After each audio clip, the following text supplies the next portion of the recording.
transit. We also noticed, though, that the priorities varied amongst the different demographic groups. So renters prioritized affordable housing, improved transit, promoting equity. Under 35-year-old folks prioritized improved transit, conservation of natural resources, and accommodating a growing population. African Americans prioritize promoting equity, improved transit, and affordable housing, and low-income folks prioritize affordable housing, equity, and improved transit. So depending on who we heard from, makes sense, we heard different priorities. A key takeaway, those of us in planning say 3,000 responses is pretty solid. But really, as we look more closely, one of the most important takeaways is how much need there is for robust community engagement as we get into the actual zoning code update.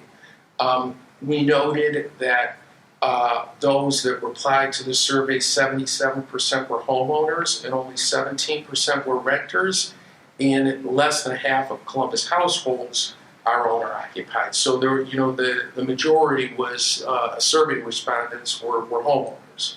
The racial diversity of the respondents did not reflect the citywide population, and there was a lack of neighborhood representation. That is, half of the respondents were concentrated in only 10 neighborhoods. So while the survey served us a role and helped us, get some sort of high-level feedback, we saw we need to go much deeper when it comes to the actual update. Where we're going, so now we're in that was phase one, the assessment. Phase two now is to focus on priority corridors, areas like West Broad, High Street, East Main, Morse Road, Sawmill, 161. Reason being is these are the places that serve as Columbus's main streets of the given communities. They're places where transit housing options can be developed, employment centers, and connected amenities. From here, by starting here, we could build more housing to help fight rising housing costs, and we could create jobs closer to where people live. So we start in the corridors. Key topics that will be addressed are mixed-use development, opportunities, housing policies, parking policies, land use policies, development, and building standards. Again, a lot of the work that you all are doing on a month-to-month basis. There's been no decisions that have been made about how the code will change, but the goal is to be responsive to current and future community needs by making sure the code changes leverage best practices, that the changes are data-driven, and that we prepare for the projected population growth of Columbus. So there'll be extensive community engagement. There's also an advisory committee that has been formed to help guide the update process. We're going to be discussing and drafting and refining actual code for the mixed-use districts and the transit corridors, the primary corridors, now until through 2023, and hope to have a final draft reviewed and adopted in the spring of 2024. Summer 2024 would then lead into phase three, which would go beyond the transit corridors and cover the rest of the neighborhood. So ultimately, the zoning code will be comprehensive, but in order to get started, we're starting in the corridors, and then ultimately we'll go into the broader neighborhood, including residential areas and business centers. So, key point, next steps is that there's just going to be ongoing layers of community engagement. It's going to be it's the most important thing, the engagement. Though some of us look at it and say, well, we could, come up with code that makes sense, makes sense for you all, or for us, or homeowners, but, the engagement is the crucial aspect to achieving success. There's going to be many opportunities for learning, discussion, feedback, community events, online, in neighborhoods. One of the first was recently an exhibit that was hosted here and is going to be hosted throughout the city in the upcoming months called the Design the Red Line, which was done in partnership with the YWCA. And it's an interactive exhibit designed to create discussion about how discriminatory urban development policies continue to impact Columbus neighborhoods today. So that was just here at the ground level. It was unveiled last week, and it's going to go to different locations in the upcoming months. So, check out our website or that website in order to learn more. And really the last point is, this is just a quick highlight of where we're at. But please, carry this message back to your given constituencies, neighborhood, whatever, because we need folks to, quote unquote, zone in is what the effort is being called, and get involved. The more people we hear from, the better, and you can stay updated. I've got a handout, which I will give you, so there's some contact information, and I'll leave some for those in the audience here, and this is yours so that you can get more of us. So that's those are the comments. Thanks for the time on your agenda. Sure thing. Happy to answer any questions. You all have these. I can take a shot at questions or put you in touch with the right person, but that's what I got for tonight. Any questions in there? Okay. No? Okay. Cool. Okay, thanks again for the time. Appreciate it. See you all later. All right. Thank you. Shall we get started? Yes. We'll hear UID 22-09-005. Yes. 1555 Neal. So 1555 Neal Avenue is a 7-bedroom contributing residential dwelling built in 1900. The applicant is seeking approval to remove the existing Spanish tile roof and install a new dimensional shingle roof to remedy existing water intrusion issues. The applicant last came before the board in September, where the board stated that the existing tile roof is unique and a distinctive feature of the structure. The board recommended that the roof be repaired and maintained, and to reach out to companies with experience repairing or producing tile roofs, such as Durable Slate or Ludovici, to assess the roof's condition. In response to board feedback, the applicant provided a roof report and supplemental photos from a slate and tile roofing company, which notes that many areas under the tile are leaking and that the flashings and underlayment is in need of replacement. The report states that the roof is no longer repairable and that a lift and relay of the tile would be at least $200,000. Submitted materials include a roof report from a slate and tile roofing company, roof inspection report, supplemental site photos, and roof material cut sheet. UIDRB staff has provided examples of University District structures with tile roofs within the materials packet. And if we look at their materials here, this was submitted last month, but this is the tile roof that we're discussing. This is the report from Precision Slate and Tile, stating the condition of the roof and what's needed to be done. And then here, this goes a little bit more into detail about the tiles and what may be involved if they remove the tiles and put them back on. Specifically noting some things about if they were to be taken off, a lot of them may be damaged beyond repair, and that if they got replacement tiles, they might be different in color than the existing tiles. So, and they ultimately recommended that it be replaced. And then further in the packet, these are all photos of the roof now, just showing its condition. Here you can see the flashing, which is in need of replacement. So they're just extra photos here. And then these are interior photos showing where there's water damage that is occurring or that has occurred, just to sort of note, the results of the roof condition. And then this is what they are proposing to install. So they are proposing sort of like a red type of tone to match the shingle that is there, or the tiles that are there.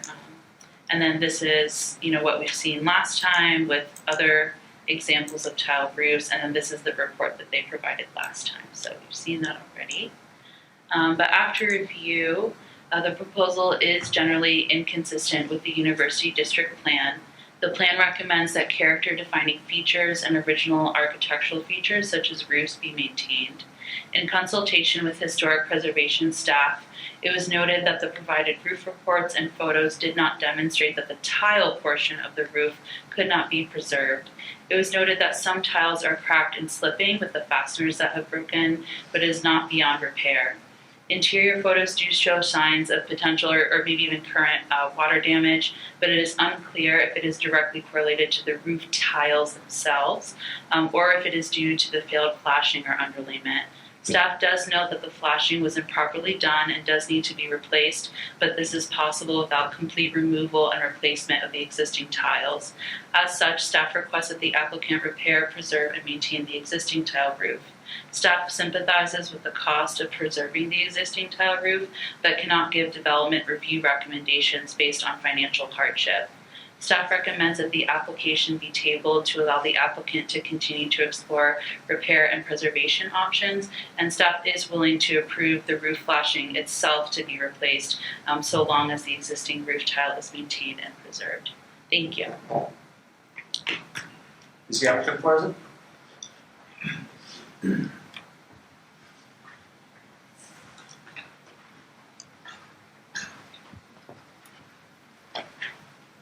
Good afternoon. I can swear you in. Yep. Stand up. It doesn't matter, you can sit here, understand. Right. Do you swear or affirm to tell the truth, the whole truth, and nothing but the truth? I do. I do. Thank you. Okay. Thank you, sir. Sure. Thanks for allowing me to come back before you. In addition to what we had presented last time, I wanted to bring forward more specifics. We provided some additional information that staff wanted to add. And in particular, I brought Mark Crosby here, a principal with Precision Slate and Tile. And I'm just going to give a quick overview of some things he's going to address with the board, and he's going to give us specifics with you. Mark's certified with, I'm going to mispronounce, Ludovici, the company over in Perry County, in Tile. He is an instructor for them as well. He's been in the business for many years, and he has inspected this roof. He is going to tell this board that his opinion that it's beyond its useful life. You can't just repair flashing or parts of it. You can't do a patchwork quilt job with this. The entire roof needs to be removed and redone. It's not a do this section, do certain components of it. I'm going to let Mark address all the specifics on that as well. Even if we were to do any type of a patchwork, they're not going to issue a warranty for anything of that nature. Simply the nature of what you're going to expect. It's going to continue to be a problem child as it is right now for us and our tenants. Mark has been, about 300, he says, 350 roofs a year, and of those inspections, maybe 2 or 3 a year, he says are completely failing, and this is one of them.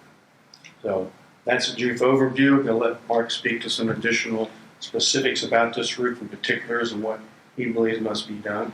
Then I'll have some other information provided. Good. He covered quite a bit right there. Mark Crosby, Precision Slate Tile, VP in sales. That's what I do for Precision Slate Tile.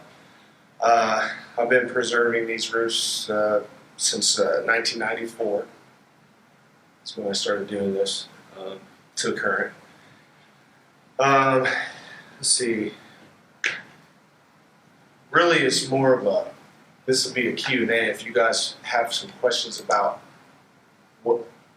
why it is that we can't really save this roof or repair this roof in patches. The primary reason for not being able to repair this roof in sections, the flashing needs to be done, valleys need to be done.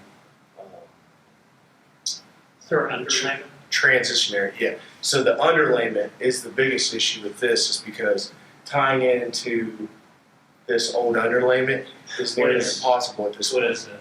What's that? The underlayment. It's a 60-pound felt, Yeah, which was. I don't question that you can't repair the roof. I guess my one question is, this is kind of part of the equation. You work with Ludovici Tile. What would the installed cost of this be in Ludovici? Well, a lot. Part of it, we could probably save, I bet, 35-40% of it.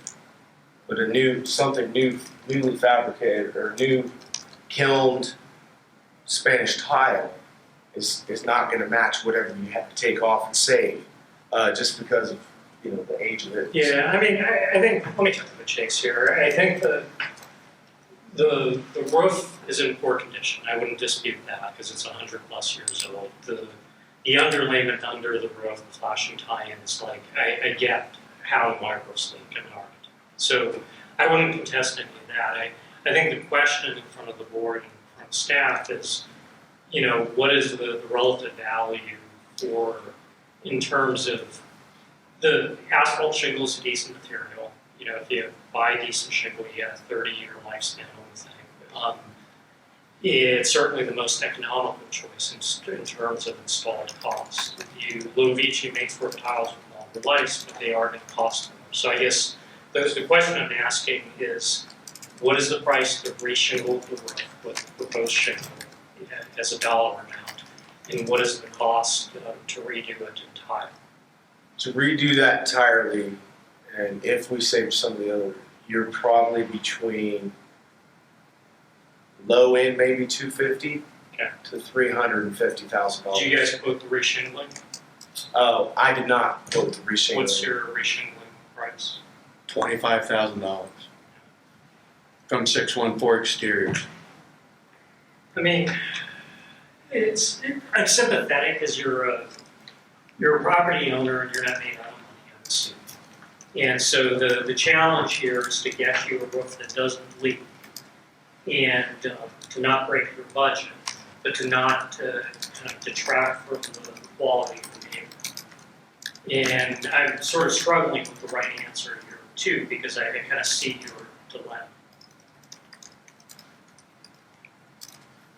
I will just say, look, I see the concerns. I've had many a philosophical discussion with Delkus about, and I see where she's coming from.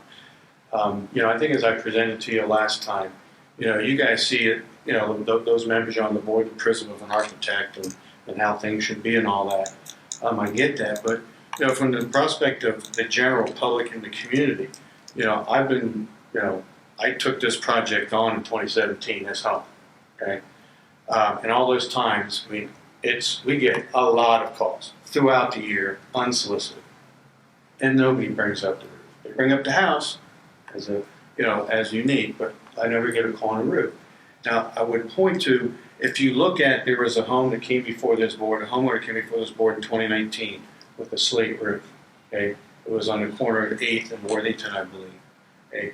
That property owner went and removed the slate off of that. They knew he wasn't supposed to until he got a permit, and he did it. Okay? It got through this board nonetheless, and he got approved post facto. Right? When you look at the pictures of what he ended up doing with the shingle versus what was on there with the slate, there's not a big difference to it. In someone like my opinion, it still looks. Is that true? I thought we made him tear off the existing shingle roof and replace it with a new shingle.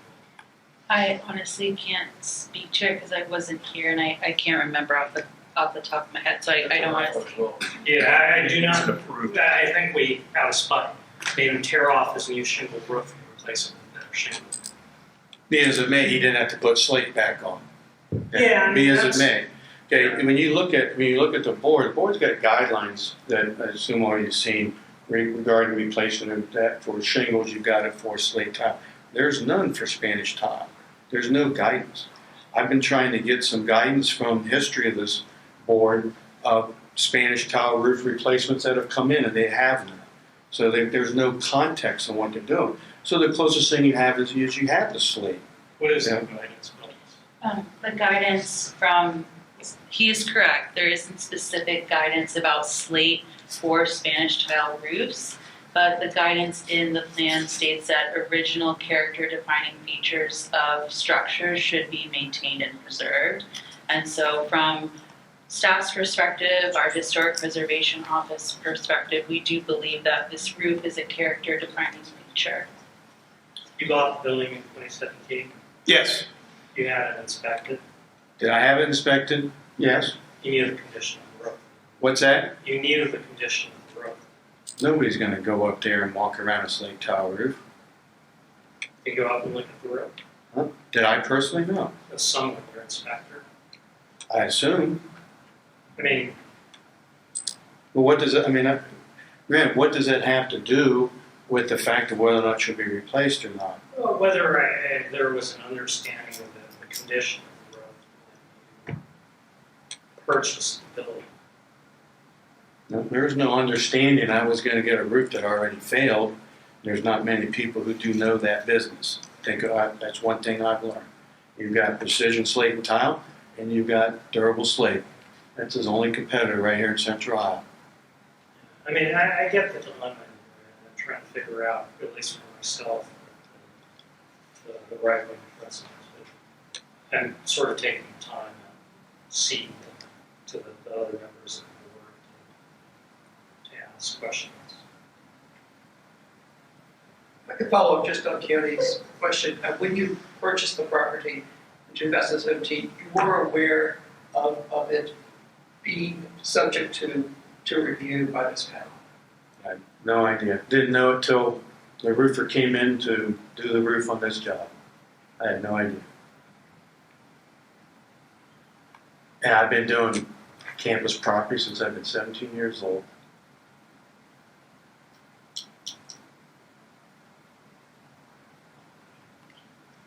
I have a question. Does the city, they're going to be required to get a permit to replace the roof, correct?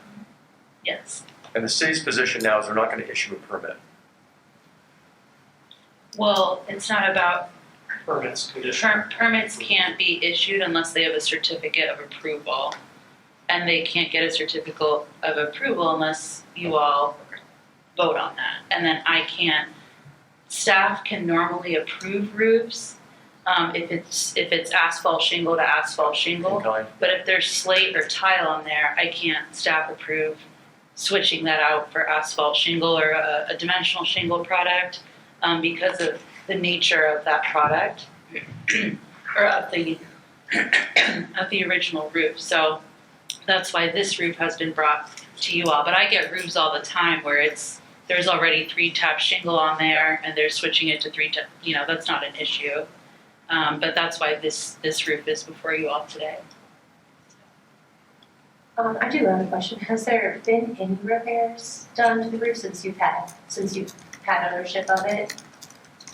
I think from what the pictures show, yeah, I don't know. Other than that. And then how many total quotes did you have based on, I know you have a quote for the tile you said is about 200,000 or something. How many other quotes did you get from other companies that? As far as cost, Yeah, I didn't get any. Durable slate was so far backed up. When I called them back after the last meeting, they were able to get there quicker to move it along. But durable slate had been out before that. and I would just tell you, they gave me a quote. I'm sorry to cut you off. no, go for it. They gave me a quote to do some patch and repair, and it was, of course, no warranty.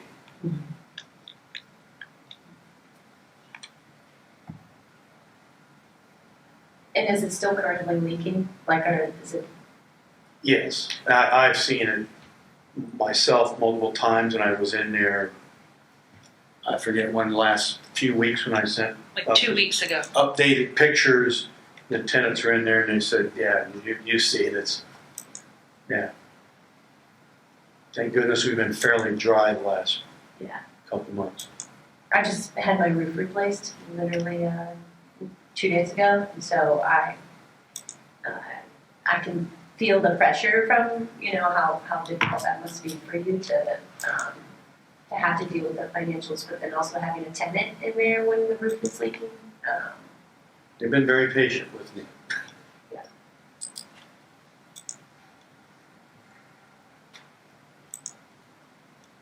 Are there any more comments from the board?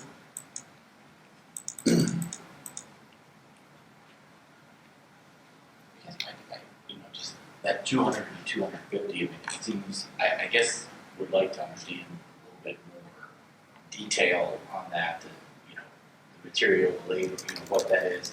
I mean, it's a big difference in there, but I don't know, I don't have enough experience to say that's reasonable based on the square footage of Keone. I don't know if you have on that person. I mean, their tile roofs are definitely more expensive, the material and labor costs. But I think it's 10 times what a shingle roof is. Yeah, I mean, That would seem a little,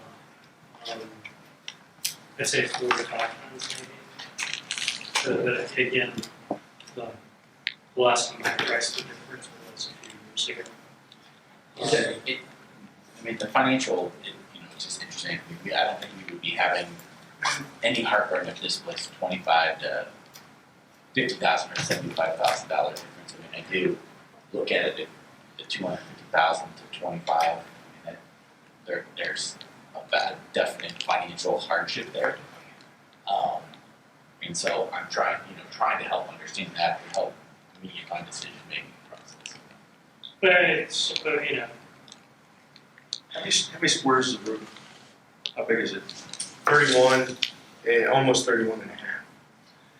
So without any of the tear off, and then taking everything out, cleaning it up, getting the wood fixed, who knows how much wood's that's damaged. It has a sweep on it. So part of it You're is fixing the wood no matter what. yeah, Well, that's yes. whether you get it Yes. on shingle or tile, that's For a sure. part of the work. But then the ridge and the hips on there, they're in pretty good shape still. You should still use them. You're gonna have to carefully take that down. You have to carefully take any of the field tile down if you're gonna try to save that.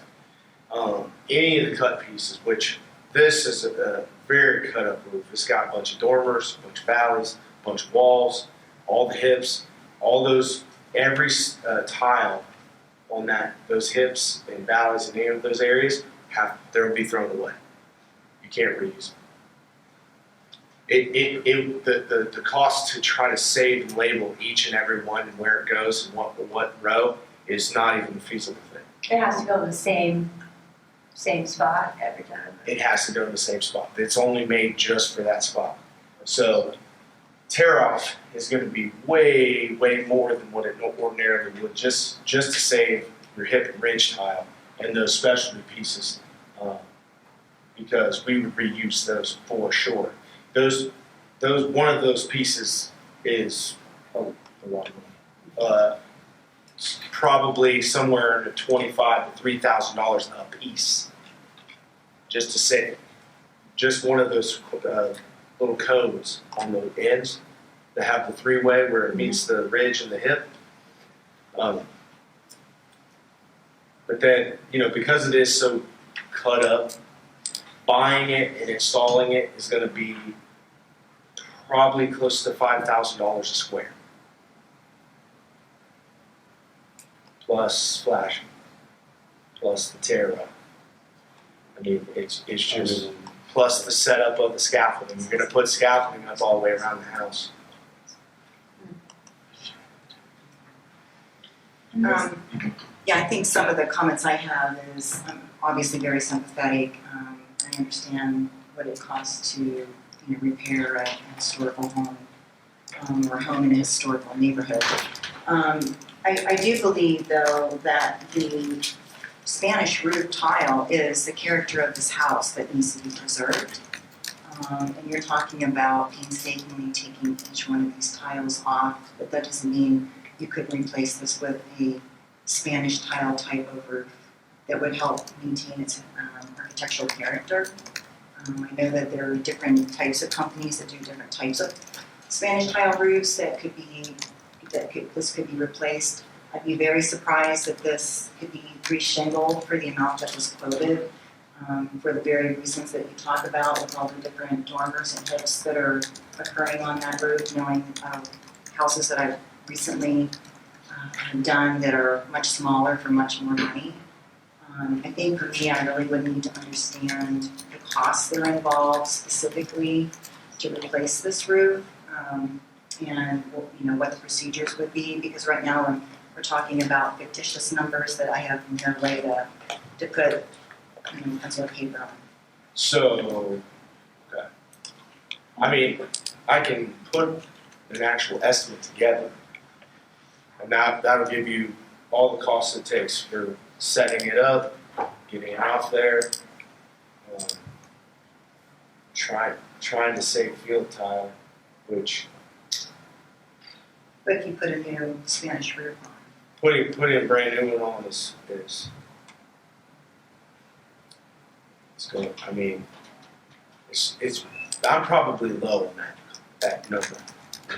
Have you worked on a Spanish tile Yes, before? I've been certified twice over from Lou, which is just because I mean 29 years almost that I've done this. They've recertified people that are already certified to do it, which is, there's a few people in every state that they do that for.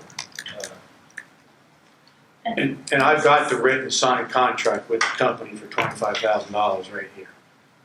And this is stuff, we're starting to talk about financials, and I do just want to note that our division does have an appeal process that does take financial hardship into account. So any applicant that, elects to appeal a decision by a board or any one of our commissions, they can go through the Board of Commission Appeals, or BOCA, and then that is an avenue by which financial hardship is fully considered and can be a different avenue to move a project forward if it were to be appealed. So that I just wanted to remind everyone that financial hardship can be considered if appealed through BOCA. Can you be a little more, for a number of board members who are fairly recent additions, can you be a little more specific about financial hardship as it stands for us? Yeah, so the board does need to consider heavily the guidelines that are within the university district plan. BOCA is the mechanism by which financial hardship can fully be considered. The board, obviously, you all have the information about the financial hardship, and that is something that can be taken into your consideration. But I think the bigger picture of precedent also needs to be thought of. The bigger picture of the guidelines also needs to be considered. But BOCA is really the mechanism where someone can say, I'm appealing their choice because I do have a financial hardship for this, and here are quotes and financial statements and things like that further demonstrate the financial hardship, if that helps.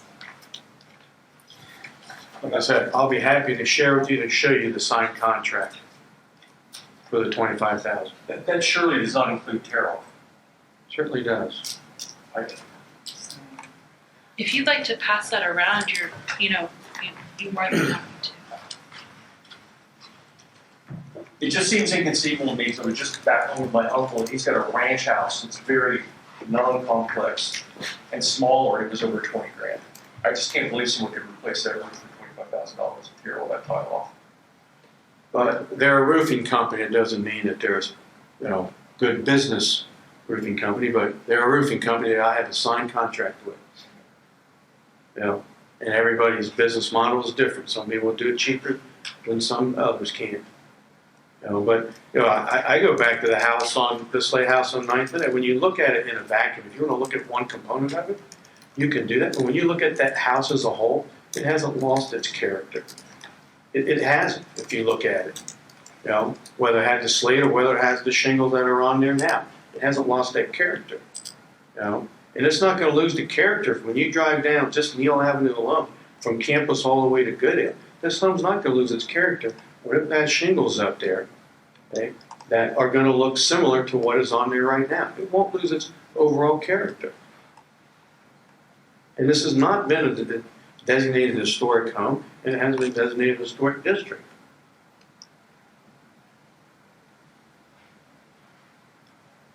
Just to be clear for all of you, I'm on your side. I do want to preserve the historical value of as many houses as I can. I'm just answering questions for you for Mr. Rankin because he needs my help with this so that everybody's on the same page and everybody understands the cost of it, why you can't just do spot repairs and things of that nature. But I'm sure you have a lot of our stuff come across your desk that, we want to preserve it as much as possible.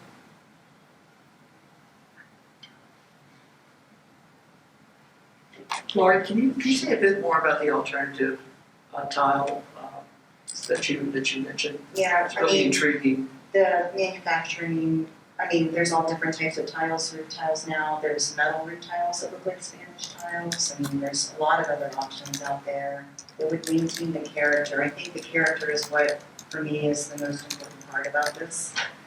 I just feel like those need to be explored. If this tile, this ceramic tile can back into this. I mean, your suggestion of those options really, it really speaks to me in terms of. This is staff. I will also note that we do appreciate that they are proposing sort of like a red style color that's, you know, of a similar color of the existing roof. So we do appreciate that element of what they're proposing.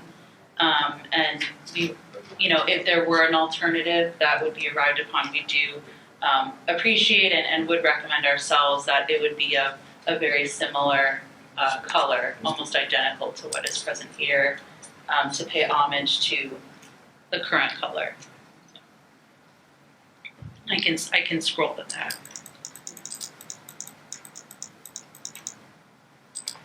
Yeah, I did appreciate that, the color was considered for sure. And I also just had my roof, like I said, replaced and it was only 12 grand, so I don't think that this is actually that far off. At least the budget that I had on my roof. Yeah, there's no 10,000 underlying. The whole deck was 25, it's 10 for the replacement of the deck, so it's really 35,000. The shingles themselves.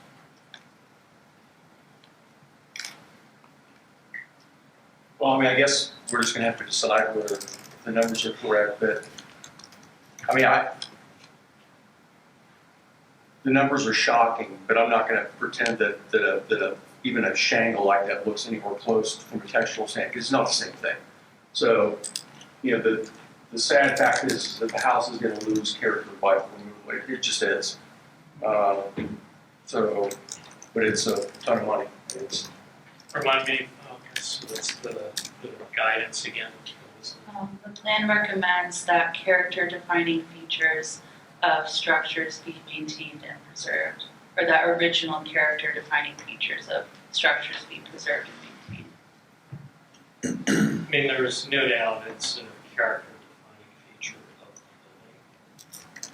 the building.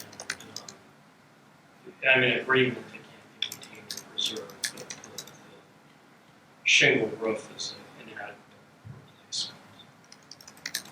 So I guess I can't. I'm sympathetic. I get the English problem. It's a significant cost increase to go to anything other than inspection. But I guess I also feel like, you know, the building was not purchased that long ago. One would notice the tile roof and the condition of the tile.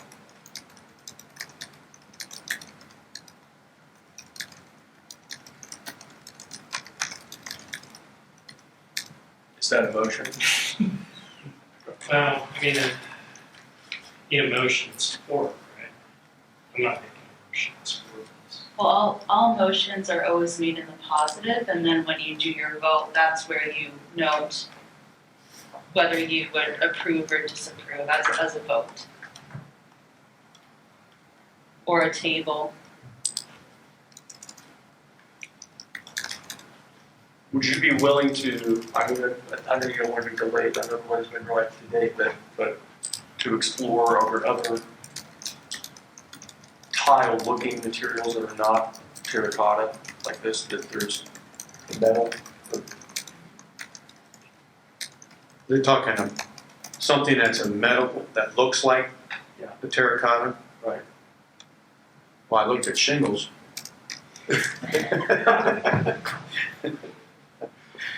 I don't know anything about that, but if Mark has knowledge of that regard, I'd want him to talk about it right now because Yeah, I mean, the biggest characteristic of this roof is your sweeps and your ridge and your hips and your specialty pieces. The rest of it kind of loses its allure because it's just your basic Spanish tile on the flat faces, and even as it comes down onto the sweep. So the only really unique characteristic of this roof is more the ridge and the termination decorative pieces there in the end. I mean, But you said you could not salvage the ridge? I can't. That can be salvaged. The field tile, a lot of that stuff is broke. A lot of it's stained. How much you're going to save, bringing it down, palletizing it, keeping it, ordering what you need additional, which would probably be about 65% of that. You'd have to order. You have to way over order because this thing's so cut up, and it is a lot of work. That roof for 31 and a half squares it's a ton of work. It's probably 3 months plus of work to put on. What's interesting is when I was working with this other company, I asked them to explore the option of, is it valuable enough that it can be sold? And he actually called Ludovici, and they didn't want it. They didn't want any part of that roof. None of it.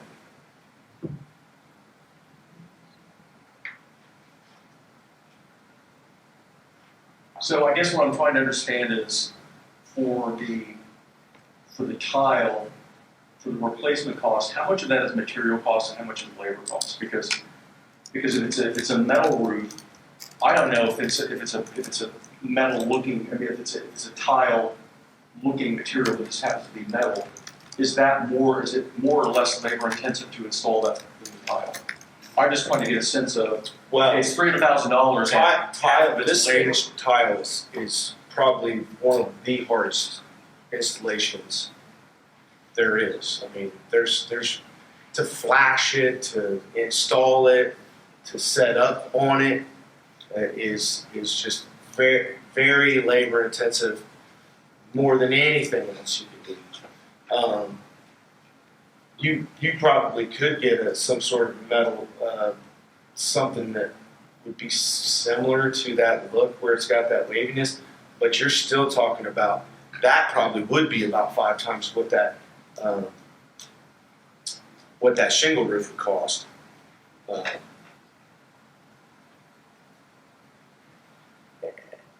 And you're still not going to get that original look ever again, even if you went with a different material. You're never going to get that same look again.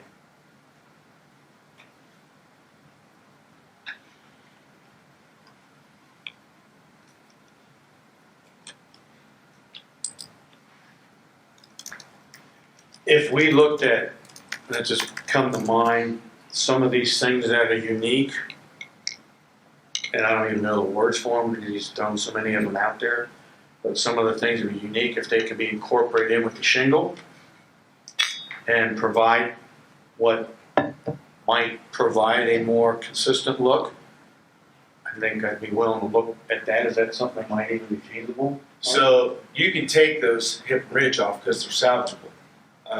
There are a few that are broken and a few that will be broken, aside from those, the decorative termination pieces.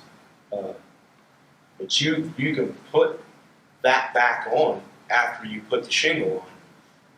You can use a red shingle and then put your hip and ridge on there, and you still have that look of the uniqueness of it. That, like I said, that's where most of the uniqueness is, are in those sweeps and in the ridge and the hips and the termination pieces. We can never look like Keanu. I think it would look a little odd. That raging, probably just be better off in shingles. You said just be better off to do the shingles. I've seen them like that before. Another way we've done that before too, is take dogwood shingles on and then do it like a slate roof has ridge roll on it instead of ridge shingles. And then it kind of gives that gives it somewhat of a historical look there. Just so that you're outlining it in metal and not just ridge shingles. So it gives a little bit of something. And you can get in various colors. You can do it copper, you can do it bronzestone, green, red, tinner's red, gray, anything like that. And that'll help outline kind of the architectural feature of the sweep and the roof itself. Well, how does that suggestion fall in terms of guidelines?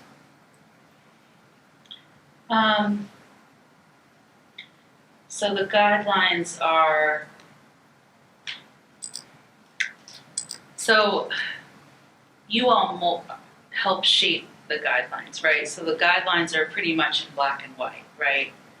And so I would sort of defer to you all as architects, especially, to hear what materials we're talking about, visualize that, and see if that would be appropriate. But the guidelines state original character defining features of homes be maintained. Each situation is different. The variables are different, house to house, owner to owner.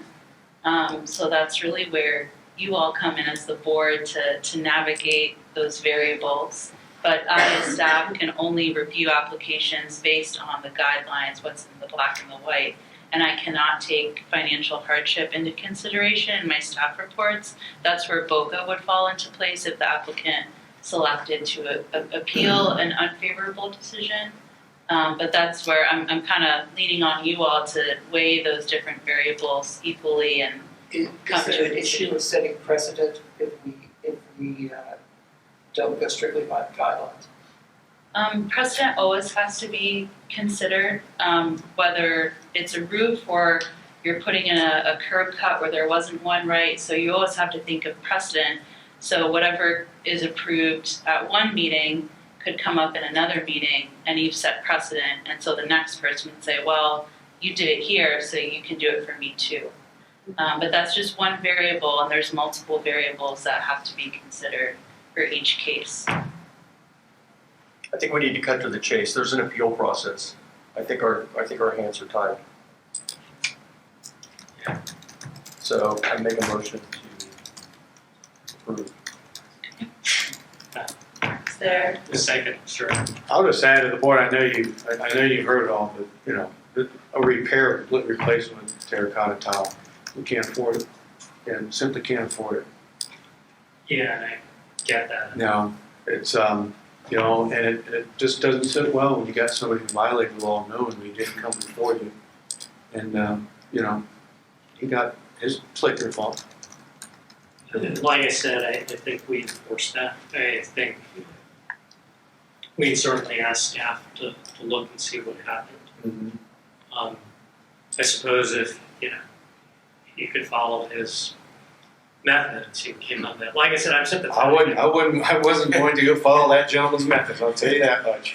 I think we're struggling here because I think we're sympathetic with your predicament. I think we know the difference in cost. I think we understand the roof is beyond its usable lifetime. But I think, as Belkis points out, we're bound by the guidance of how we're supposed to address the contributing structure and the character defining features. Sure. And I think we're also aware that whatever judgments we make set a certain precedent. And we also, get developers here and every day doing much bigger projects saying, oh, I'd like to do that, but I can't afford it. And that is not something we take into consideration. So don't get me wrong, I get it. I know this is a tough spot for you, and I think, as Terry pointed out, the city has a process to appeal. It's going to take time, but I think we're a little stuck. Yeah, I think we just setting that kind of precedent. This is compelling as your argument is. And again, we get it, it's a lot of money, but it's just been, I think our hands are tied by what we have to look at. So, Well, I have a motion and a second. Any other discussion? Okay, Mr. Fleming, No. Ms. Gusselman, No. Ms. Parker, No. Mr. Reeves, No. Mr. Supla, No. Mr. Samansky. No. It does not pass. I will follow up with you with next steps, and I'll lay out all of your options moving forward. Understood. Thanks, Okay, Dr. thank you. thank you for your time. Thank you for coming in. Okay, Brings us to UID 2211-005, 10 East 17th Avenue. yes. So 10 East 17th Avenue is a mixed-use building built in 1930. The applicant is seeking approval to remove the original Spanish tile roof and install a new asphalt shingle roof. Submitted materials include site photos and a roof report. UIDRB staff has provided examples of University District structures which have roofs within the materials packet. And so if we quickly look at that, this is the building here. So there's residential on this side, and then there's a front piece that doesn't have Spanish tile that's commercial, which is why I said it's mixed use, but this is the roof that we're focusing on today. They submitted a plethora of photos, so I'm not going to go through each one. I'll let the applicant kind of tell me which photos to go to, but they do have many, many photos showing the condition of the roof as it is today. And then there's also a report at the back. It doesn't describe necessarily what's going on, it just talks about dimensions of the roof and that type of thing. So after review, the proposal is generally inconsistent with the University District Plan. The plan recommends that character-defining features and original architectural features, such as roofs, be maintained. In consultation with the historic preservation staff, it was noted that some tiles have dropped and need to be reset, but did not observe anything to demonstrate that the roof could not be repaired and preserved. As such, staff requests that the applicant repair, preserve, and maintain the existing tile roof. Staff recommends that the application be tabled to allow the applicant to continue to explore repair and preservation options. Thank you. I assume you're going to be, have some words for us? Very similar conversation that Right. we just had. So we're gonna have a conversation. You need to raise your right hand, please. You swear to tell the truth, the whole truth, and nothing but the truth. I do. Please proceed. Thank you. Very coincidental that applicant was right in front of us. So what are the chances? Yeah, exactly, exactly. And we do a lot of tile and slate replacement. We do a lot of work in the historic villages. Josh is actually my partner. He heads up our historic district, so he works in Durham Village, Victoria Village, Italian Village. So our goal has always been to strive for preservation as well, specifically the slate. So this roof's been being repaired for 20 years by various different contractors. A lot of them, from you can see with the pictures, were not qualified and just put tarmac and tar and whatever else they possibly could on. We started repairing this about 5 years ago, and it's to the point now where pulling one tile out, 5 tiles break around it. It also has the felt underlayment that has completely deteriorated, and tile in its nature is porous and is not waterproof, so the underlayment, once it fails, it doesn't matter what you do, it's gonna leak. The cost estimate that the gentleman presented earlier was a little higher than we presented for this one. We were at $219 to take all the tile off and put it back. And how many squares is this room? This one is 3,600 square feet, so a little bigger than the last one. Take it off and put back the old tile or replace it with new? Well, a lot of these tiles, as you can see, are already broken, stained, so it would probably be replacing them completely. They also wouldn't match. Like the new terracotta is like a bright orange. Now these are faded. So what is it, did you have a price to demo all the existing tile, put in new underlayment, and put a whole new tile roof on? Yes, Is that which what was $219,000. Yes, and then we also gave them the option of doing what's called duration shingle, which is called terracotta, and replacing it. And I think we were around $40,000 for that. This one's in a little bit of a precarious position too. There's no access anywhere around the building. So literally, we'd have to get permits to close the street off to even do the roof. So as the other gentleman stated, it's a several month project if we're doing tile. So to get the permit to close off 17th to be able to do that, I don't know if that's even feasible. There's building in the back, building in the front, building on the other side, so there's no access points. If we were doing the shingle roof, obviously we could take the tile off and put the shingles back on in one day. It'd be like a 50-man crew. We were planning on trying to do it on a weekend because it is student housing, when the students wouldn't be there and wouldn't have to shut down the street for more than a day. That was the other thing that we were looking at is access and feasibility of even being able to do it. And then also cost is a factor of being student housing. The owners are not wanting to put $219,000 into replacing the roof. I mean, it's the same conversation as the last one, and I guess it proves Elvis's point on Preston. Well, I mean, this is neither here nor there, but it is unfortunate that with something like this, that people come out who don't know what they're doing, and they end up doing more harm. You know, that's the shame of it, that had it been properly maintained by someone who's, an expert tile person, that might not be having this conversation right now. So. These buildings are 100 years Yeah. old. The tile was the fall apart sooner or later, like no matter how good care you take of it. In that, sorry, I didn't mean to interrupt. What's that? The service life for a terracotta roof is right around 100 years. Is it really? It is. We're experiencing this in all the historic districts. It's one of the reasons that you mentioned some of the alternative products. We spearheaded the effort with German Village and Jay Panther prior to moving for EcoStar synthetic slate. Because really what the issues have been is if we're going to have a consumer replacement product, it needs to meet the metric 50 years and then have a 50-year warranty. So there haven't been a lot of synthetics that have been really well tested, whereas you have the reason a lot of folks are presenting asphalt shingles have been very well tested over and over every single day. You have had some brands in terms of the synthetic tiles where most of it's a ballistics grade plastic. So if you have extreme heating, extreme cooling, there are a couple brands, I won't name the brands, but the tiles split. We ran into this in Muirfield where the folks weren't wanting to replace the wood shingle roofs. So they've been replacing them with synthetic tiles. So there has been a lot of talk in terms of like what the next step is, because a lot of these roofs are aging out. In German Village was the case in point. Most of it is Pennsylvania black slate.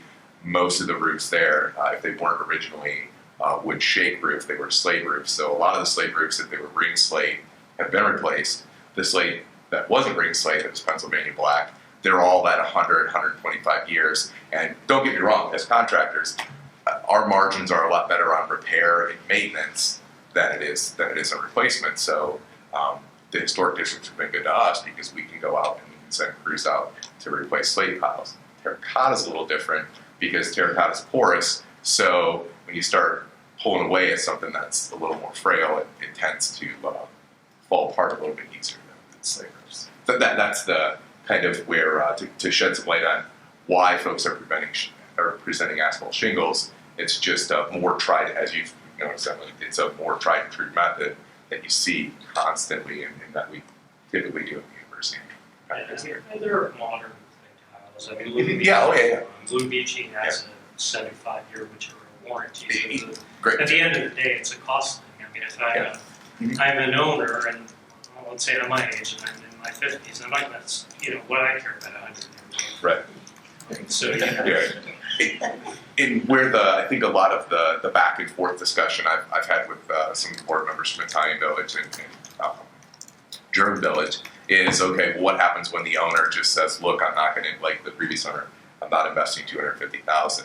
And then the question comes in, at what point does the city step in and spur you and say, hey, we're going to levy fines because your property is in disrepair. And then you look at the standpoint of, okay, now we're getting into framing, now we're getting into other structural issues. So it's a slippery slope, right? Because yes, homeowners are purchasing properties, or property owners are purchasing in historic districts. The onus is that you maintain that property. So you're purchasing it, you understand that there's certain guidelines.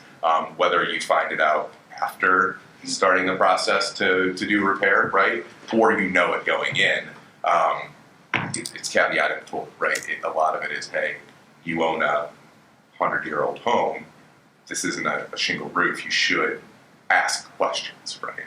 Or understand your obligation, right? Like you purchased an old building with an old tile roof that is obviously this repair is going to need to be replaced, but have you considered the fact that you might have to replace it in kind as opposed to assuming you can just tear it out and replace it with sort of, asphalt shingle? I mean, I think, so I guess to simplify this, the reasoning is the same as the previous case. Yeah. Does the clay tile roof contribute to the character of the building? I know the building quite a student who used to live there. To me, the tile roof is clearly part of the character of the building, and therefore I can't vote in support of replacing the shingle.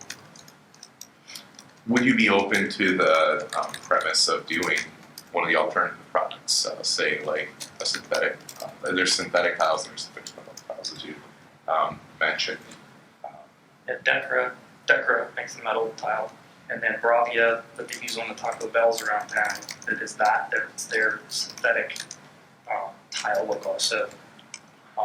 Those are less expensive than the traditional Spanish tile, but they're still cost prohibitive on a project that's big, tall, and complicated. They also do make,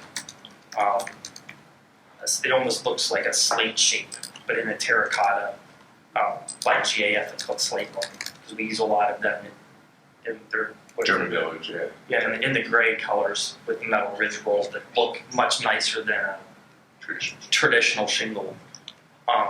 So that might be another alternative. It would look much nicer, still it has like a rounded profile to the shingle that kind of would give it that more So it's distinctive look. Clip corners slate is what it's. I think if you're providing an option for us to consider that maintains the aesthetic value of the house and the structure while, also keeping your client's budget in mind, we certainly would be open and thrilled to see that. Okay. Yeah, absolutely. Could we do a motion to continue? So moved. I second. It's been moved and seconded. Mr. Fleming, Yes. Ms. Gunzelman, Yes, Ms. Parker, Yes. Mr. Reeves, Yes. Mr. Sublett, Yes. Mr. Szymanski. Yes. Thank you. Thank you so much. Thanks so much. Have a fantastic See you guys day. next month. I'll follow up with you both. Thank you. Thank you so much. Moving swiftly to UID 22-11-006, 22 East 16th Avenue. Yes. Okay, now we're going to graphics.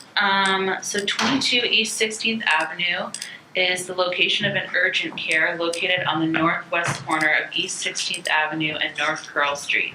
The applicant is seeking approval for window graphics that are 42 inches tall and about 260 inches wide, comprising about 24% of the total glass area. The applicant proposes to use a true view material on the entire lower portion of the window panes, which allows for some transparency. Submitted materials include a site plan, elevations, materials, and mounting details. So if we look at those, this is the proposed graphic. So I will say, typically all graphics are now staff approvable. The reason why I'm bringing this to you is the plan recommends for graphics to be transparent in nature when they're on windows.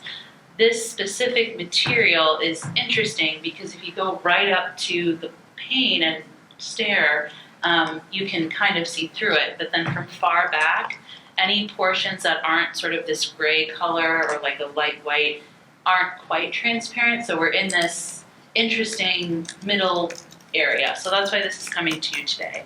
But this is what's being proposed here. You can, I should probably recuse myself as an owner, and assuming this is the Wellington building, which.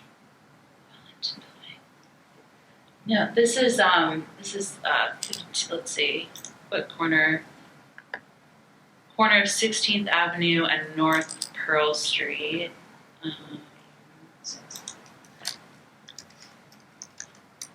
This Does this look Yeah. familiar to you? Yep, okay, so you should Let's see a little bit. leave the room. Thank you. So this is the elevation. In place, is this the? Yeah, so we'll keep, what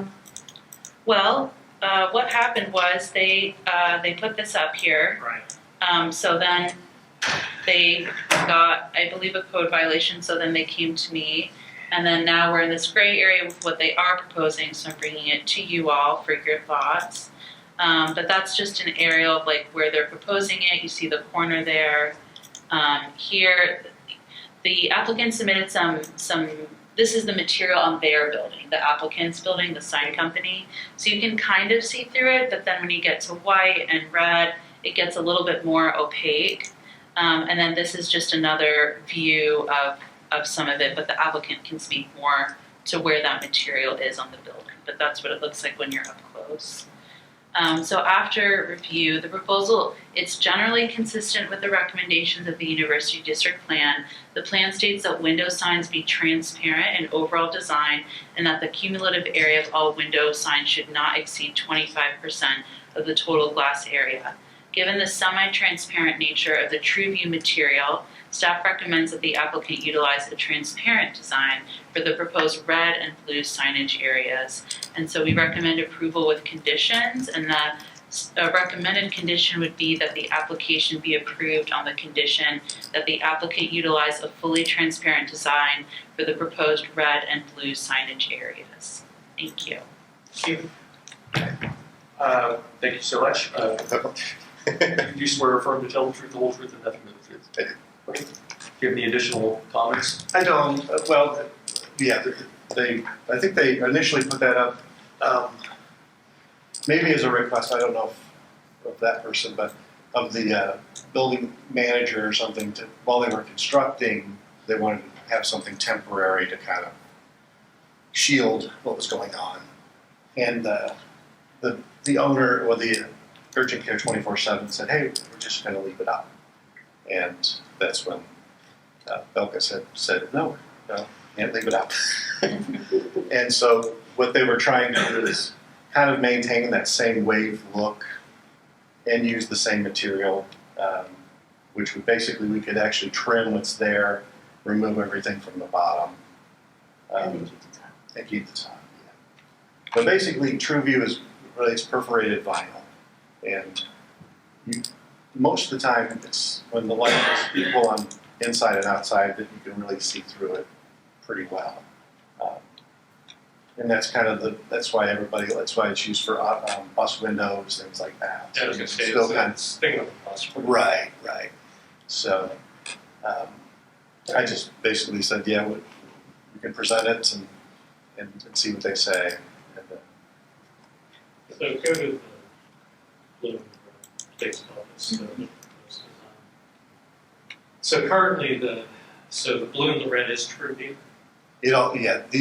that's flooded TrueView. I think it's 36. What's currently on there is about 100 inches tall by 36 wide per panel. And Belkis, you said approve with conditions, the conditions being fully transparent. Yeah, for the red and blue areas only. So staff recognizes that this use is, it's an urgent care, so there may be folks waiting inside that aren't doing so great. So we understand, that material on that lower gray Oh, I see. portion Okay, so for some privacy. so there is a screening, like, On this is like gray TrueView material. because currently it's all graphic stuff. They're gonna get rid of the graphic stuff, but they're gonna put some screening below it I think there's screening on the inside as well. There's for privacy's sake, which is understandable. And so staff understands if this gray TrueView were to stay, that's fine in our opinion. But we are wondering if the red and the blue could essentially be removed and be clear glass. And then maybe, the lettering, like we are always open is in red, and then there's some lettering, we are always open in blue to denote the dental side, which is in blue, from the urgent care side, which is red. Right, that's their branding colors. Yeah. For both. I support staff's recommendations.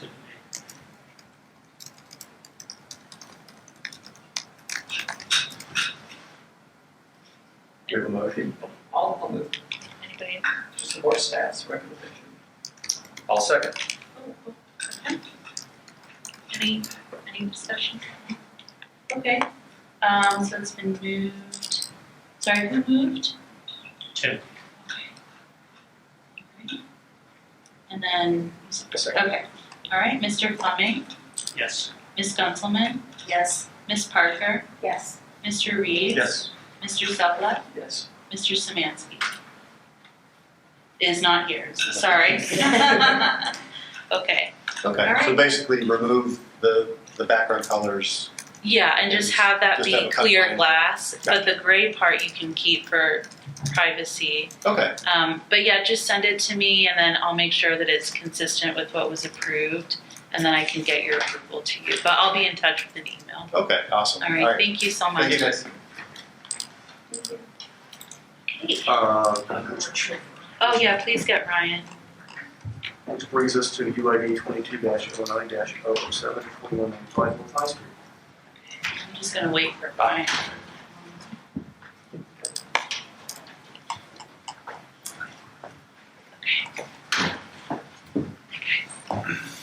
Okay, so 2195 North High Street is a site, you guys can sit down. It's a site that is 0.29, it's gonna take a minute to read, so. Is a site that is 0.29 acres, zone C4, and is currently home to Little Bar, built in 1966.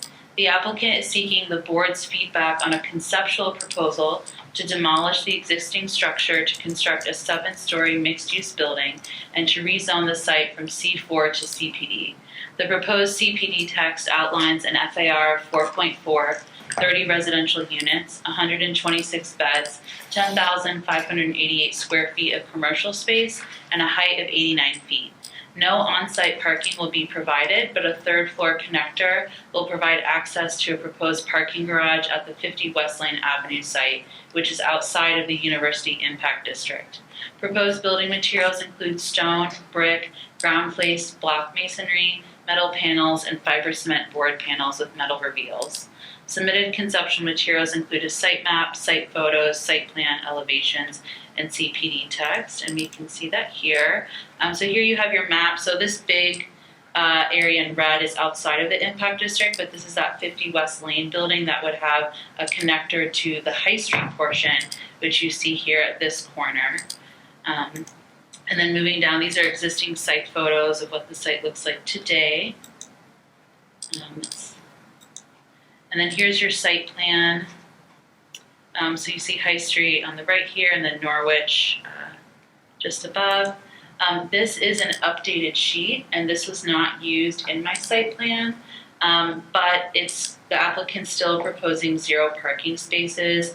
You just see some differences with the units and bed counts per floor, and that change updated the total parking spaces required, which actually decreased from their original. So the original showed 117 spaces required, and then this updated sheet shows 93 spaces required, which are covered in a parking garage that will connect to this building. So here you have elevation. So you have your High Street elevation, which is here, and then this is the Norwich Avenue elevation, which will contain a church on the first floor. And then you have your 2 alley elevations on the side and rear. And then this is the CPD text, which is outlined in the staff report. So after review, the proposal is generally consistent with the recommendations of the University District Plan. The plan recommends a site for regional mixed use, which calls for a minimum FAR of 1, max height of 72 feet, and a parking ratio of 0.375 spaces per bed. The plan states that new construction utilize high-quality materials, building articulation, a high level of transparency on the first floor, street trees, art, and lighting that minimizes light spill. The plan also calls for a building's height and mass to be mitigated through the use of setbacks, quality architecture materials, and the inclusion of a civic component that benefits the community. Planning generally supports the proposal, including the height and mass, as the design includes elements that mitigate the height, such as high-quality materials, high-level ground floor transparency, street trees, and the inclusion of a civic component that benefits the community. Planning supports the proposed parking, as the site will share parking with an adjacent proposed parking garage and is within a neighborhood that is walkable and with access to transit. Planning recommends that an upper story setback be provided on the north elevation, which is along West Norwich Avenue, and that windows be added on the west elevation to further mitigate the height. That bicycle parking beyond code requirements be provided on site to mitigate the parking variance, and that art murals be provided on the west elevation. As the proposal develops, staff will anticipate exterior lighting that animates the streetscape and addresses pedestrian activity while also minimizing uplighting and light spill. Thank you. Thank you. Raise your right hands, please. Do you swear to tell the truth, the whole truth, and nothing but the truth? Yes. Thank you. Yes. So I'm Jay Cochran, Big Associate Architects. We're looking for ACC. It's a student housing developer out of Texas, and we're doing both sites. The Lane Avenue site is, we're in the middle of going through UAC. That's why it kind of changed. So before, this was both buildings comprised about 720 beds. UAC asked us to actually look at maybe taking the High Street building away from a student-focused housing development, kind of as the Wellington, is. And so, to their credit, ACC, after November's, has changed their count from 30 units, off the top of my head, 30 units, 126 beds, down to 78 units, 78 beds. And that was our change, because I think UAC, several members expressed they wanted not so student-centric housing. And whether that's a good idea or a bad idea, ACC said, okay, we will provide less student-centric housing. We think it's a great idea to have student-centric housing because that kind of starts to put the pressure off them anyway. Just to reiterate, we've got 78 units now. The church, and I'm sorry, I should introduce Andrew Rosenthal. He's going to be the architect for the church's interior improvements and the exterior facade of the church. And so if we go back to the exterior facade, I just wanted to point out, we're still in the very preliminary planning. So I just put that together without, as a concept. The idea is that we're going to have a very open, transparent, kind of what the university guidelines want on that first floor, up until where maybe the church's sanctuary entrance is, and then it may go different. And my idea was it would be an interruption to the kind of the street fabric. And so that's a placeholder for that, and then this guy gets to take it from there. But I think, there is an idea that they want to, this is a sacred space, and there's going to be something, but the church is going to open up. I'll be talking out ahead of it, but the idea is, I think the north facade there to the west, the left half, is going to be their fellowship hall. It will be a very active. But also looking at the student engagement center, and that would be the north high. So again, a very active, transparent, engaging the street kind of facade. But as we move to the east, kind of start shutting it down into sanctuary space. We want to get the masonry at the main facade and take it up and with either precast or limestone, and we'll start to detail all that as we're going. But I think, because we're also looking at the variances as well. Mm-hmm. And asking, so we're. Well, it'd be just, it's just a rezoning, yeah, so the variances are sort of built into the CPD text. To get a kind of a flavor of how, just character from how you guys reviewed it. So we're asking for a 17-foot height variation. The parking is there's 347 parking spaces on the big Lane Avenue site. Parking just didn't even work on the High Street side. So I'm going to do the math here. There's 114 spaces that are required to between the church and 78 units at City of Columbus compliance numbers, which is a half a space per bed, and there's some calculations there for the church. It's kind of difficult. Total 54 spaces. We took it down to 93 spaces when we moved to 78 units. That's going to be supplied in the parking garage across the street at the 0.5. So we're well above the university guidelines. The remaining spaces then will serve Lane Avenue, and they'll be 42 spaces short of their 0.5 requirement, 0.5 per bed, but well above the 0.375 recommended by the university guidelines. And to me, it's kind of a no-brainer only because they're parked right. I mean, you couldn't be any closer to campus than this site for those kids to, basically walk. And the developer feels very comfortable that he can sell these things, without having a parking space for 0.57 of people there. If you had any other thoughts on what your facade was thinking. No, that sounds about, I don't know. University Baptist Church is currently located on Lane, so they're contributing their land as part of this, and so, they had the option to stay or go, and they wanted to, reinvest and stay in the neighborhood, and Mitch did a sort of wayfinding exercise with them, decided if they wanted to be on Lane or be on High, and they decided they wanted to be on High because they felt like, what's the point of being in the University District if they don't have a presence on High Street? So that whole first floor, essentially, of the High Street piece of this project ends up being University Baptist Church 3.0, actually.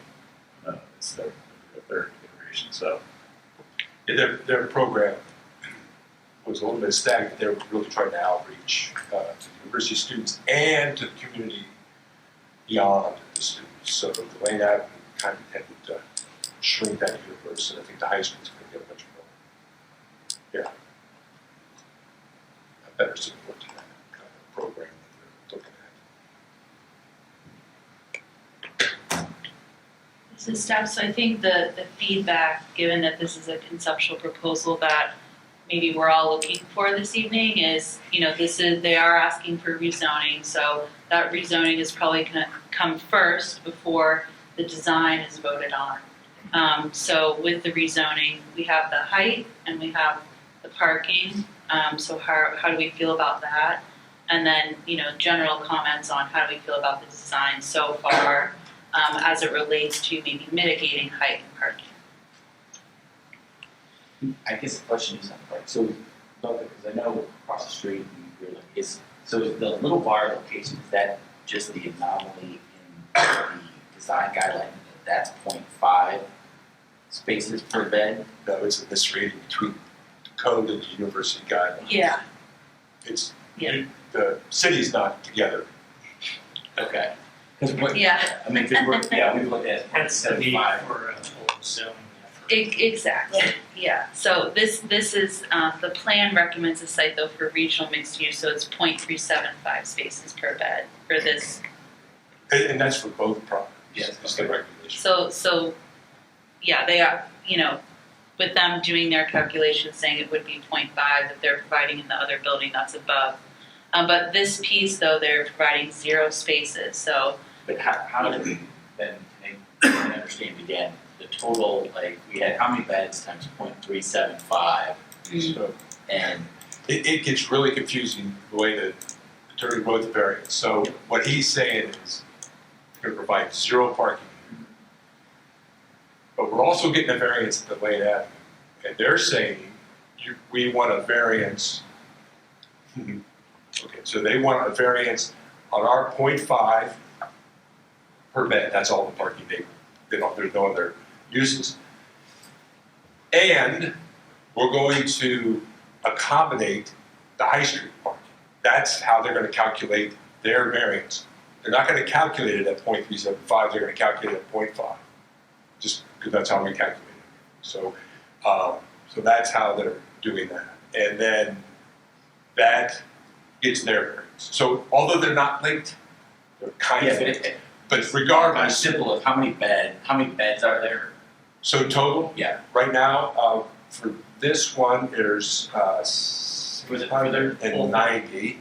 So we're 40, so Lane Avenue will have a 42 space shortage. Working To against. their variance, be Because they're 42, 25. sorry, But if you took To- 690 Point times three. 0.375, it's 258 spaces. How many spaces are in the garage? 357. I mean, that's Okay, so across the, in cumulative, the whole thing. 357 is the total spaces. No, how many beds? 690 690 beds across the entirety. across the entirety. See, I think I'm maybe that's only 258. Yeah, And Wait a you're minute, it's only 258. required for 0.375.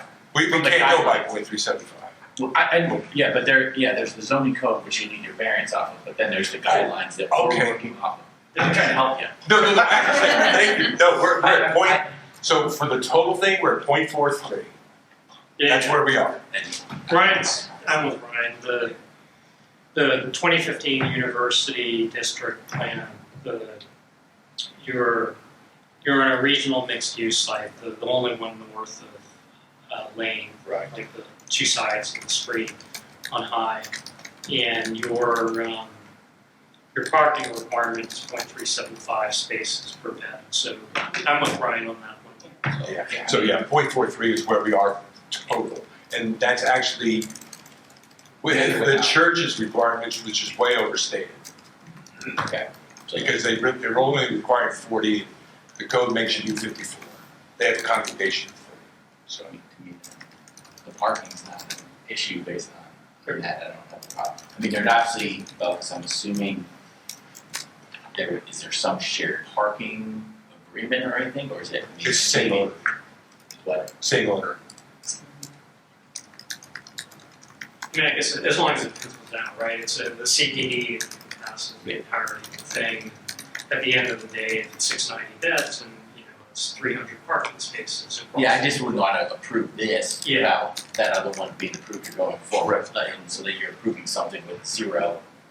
And this is just conceptual today. Yeah, Yeah. no, and sure. But just. That would be, that there would be, it wouldn't be just, hey, this one approved by itself. So look at the precedent that we approved. A Right. zero. And we can have an agreement, even though it's from owner to owner, it could attach the property. Dealing with that same issue of, that we're now today looking at one component. I do sit on the university area, executive committee now, looking at both. What changes do you anticipate in the High Street component if the Lane Avenue component doesn't receive all the variances you're asking for? I can't answer that. because I know it's gonna be- speculative, but Yeah. in general terms. They're looking for that density to be, but I think to their credit, they're listening to UAC. We were at 720, they moved it down to 690. So they're moving in where I think they were reducing the mass on Norwich, and I think this High Street building was the biggest move they made by going away from what their typical, what they do for a living. And what they do for a living is student-focused housing. And and they're not doing that now. It's going to be a mixture of one-bedrooms, studios, efficiencies that are not on their program. But that was a direct response of UAC. What would have made it student-focused housing?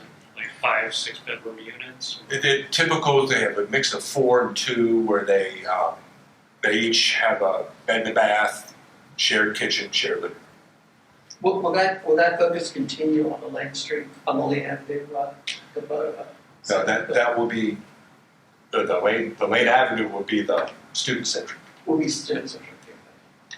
I guess my point is only that it is difficult when this is one project going in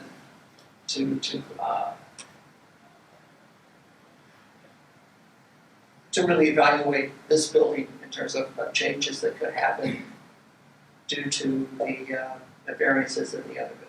I guess maybe if we, I mean, again, we're just looking for I feedback. know, it's conceptual. And if we would assume for this feedback that maybe the Lane Avenue goes forward as suggested. I mean, I'm willing to separate the two. I mean, our purview is this side, not the other one. And, you know, the building, sort of the bridge aside, is a standalone building sitting on its own discrete property. I mean, I think, well, I guess first thing, Bilkis, you mentioned the design is going to follow the zoning variance by a bit, but is it still the city's perspective that in order to support or not support the variance, we need a design that we agree fulfills that? That's Yeah, so in order to support the rezoning, I would appreciate if the board at least thought the conceptual design was going in the right direction. yeah. Yeah. Perfect. I mean, so I guess to me, the questions I have is the way in which the building meets the neighborhood to the north, which drops in scale.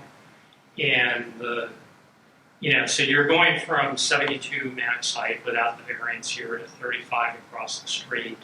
And how does the building negotiate the kind of drop in scale in the neighborhood, which, at least currently is not particularly reflected in the design of the project. So I think, to me, that is that's something to consider, right? Not that the two-story thing to the north is great shakes, but whatever gets built there in the future, if you knock that down, is going to be at the 35 foot height.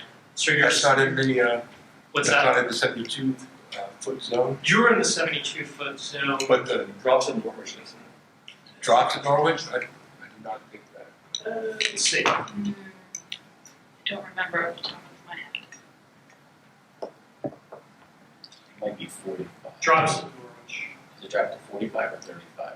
35, it would be. Okay. Oh, no, you're right, 45. Yes. Staff does recommend a setback on one of the upper stories of the Norwich. Currently show about a 7 foot step back as you get around that first element. And again, some of these are very preliminary. Yeah, or something, right? Like, I mean, from High Street, it's essentially kind of a symmetrical building. It's got the sort of, it's A with saddlebags on either side. It seems like, it's sort of, it might be able to do more to address the nature of the site, which might, suggest a less symmetrical solution on High Street. It might have more varied massing to sort of reflect the fact that it sits at this kind of seam between two zones. I think the church is an interesting potential, and the way the church is registered, I think, on the building is an interesting thing to be able to do. I mean, I'll note the building right now sort of looks and feels like a developer building. The windows seem rather small and ungenerous, and it's the blank facade to the west is. That blank facade, it's not going to be a blank facade. It's there. That's because no, I preliminary. Yeah, I hear you, and I'm not sort of pinning this. You know what I'm saying? Yeah. I'm saying I think it could be. I think it could be a sort of a building that maybe does a more interesting job in terms of addressing the differentials in various site conditions, but also having kind of more gracious fenestration and the way it gives views of Langstock. So I think I think it's early. I'm not. I think this sort of zone, the transition, we dealt with it on the property across the street, and it's just sometimes developers seem to be like, oh, hey, I'm just going to extrude up my entire thickness. That's my God-given right as an American. And I think, you got to approach the site with a little more sensitivity. So, and I know you know how to do this for sure, but I guess that's kind of my perspective on it. I've got a question, on the High Street ground floor, that's all church use? Yes. So, Egress. There's an entry on that back right corner on the north elevation, which would be to take you up to, the students to take them up to. So, I guess I'm just wondering how utilized that's gonna be in terms of its street presence. I mean, is it active like a lot? Is it gonna be? I think that the current thinking, I just came from a meeting with them to get here, and I think their current thinking is that, they'd like to, put the day-to-day, activities of the church on High Street. So I think the idea is the pastor is up there, their meeting spaces are up there, spaces that community members can come in and, rent, use for various things are up there. So I think the idea is that, and I think there's some nascent notion of a gallery space or something that's flexible and can be programmed in other ways as part of that too. But I think, at one point, their offices and all their activity was sort of tucked at the back, and we had that conversation that it's like, well, just as a user, we've said, you really want to orient your activity day to day to the alley, or do you want to move it out to the street and try to become more part of that fabric? So that's sort of direction that, the plan is taking. I'm not being judgy about it. I'm just kind of curious. This space is going to be dark after 6. I mean, is it like normal office hours or? They do a fair amount of musical programming of various sorts. So my expectation, and I think the idea is they'd love to, make the space available for study tables. They'd love to make the space available for neighborhood event things. And I think that's their idea, is that the reason to be in that neighborhood is to serve that neighborhood. And so I think what that means exactly, I mean, they've been around long enough that they understand it's going to change, but I don't think they actually know what that is today. But I think that's their goal, is that no, it's a, it matters that it's on the first floor, and it matters that it's in that neighborhood, and their hope is that it is an active, contributing thing. I think I agree with the recommendations of stepping back from the street on Orange and addressing the source, at least the neighborhood to the north, creating a step down. I also, since this is sort of an alternative housing instead of the student housing, I'd be really interested to see how the architecture could reflect that. This does look a lot like the student housing that we see on High Street. This is student housing. I mean, we just changed that. Yeah, I know. But that is also an opportunity, right? So that we can create sort of a difference for this building that you don't see further down on South High Street.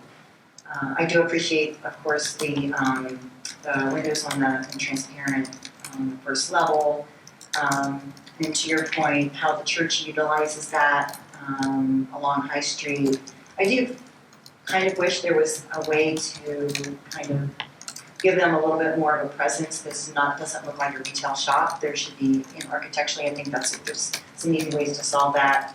To make it look less like a retail component and actually make it look like church, and create an architecture that's different. I think there's a way also on High Street to create some type of a layering effect that isn't so extruded, to allow for a little bit more of an interest architecturally along the High Street corridor.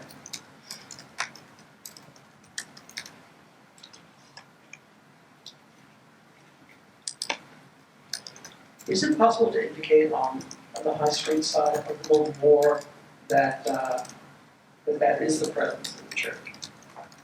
I mean, right now it's kind of identified on orange. And I think that whole issue of animating the sidewalk by the church activities is a really intriguing, positive aspect. Yeah, I mean, I think the sort of notion is that it's got two sides to it. That there's there's the sacred component, which sort of addresses Norwich, and that's, a more formal entry point. And then there is the day-to-day,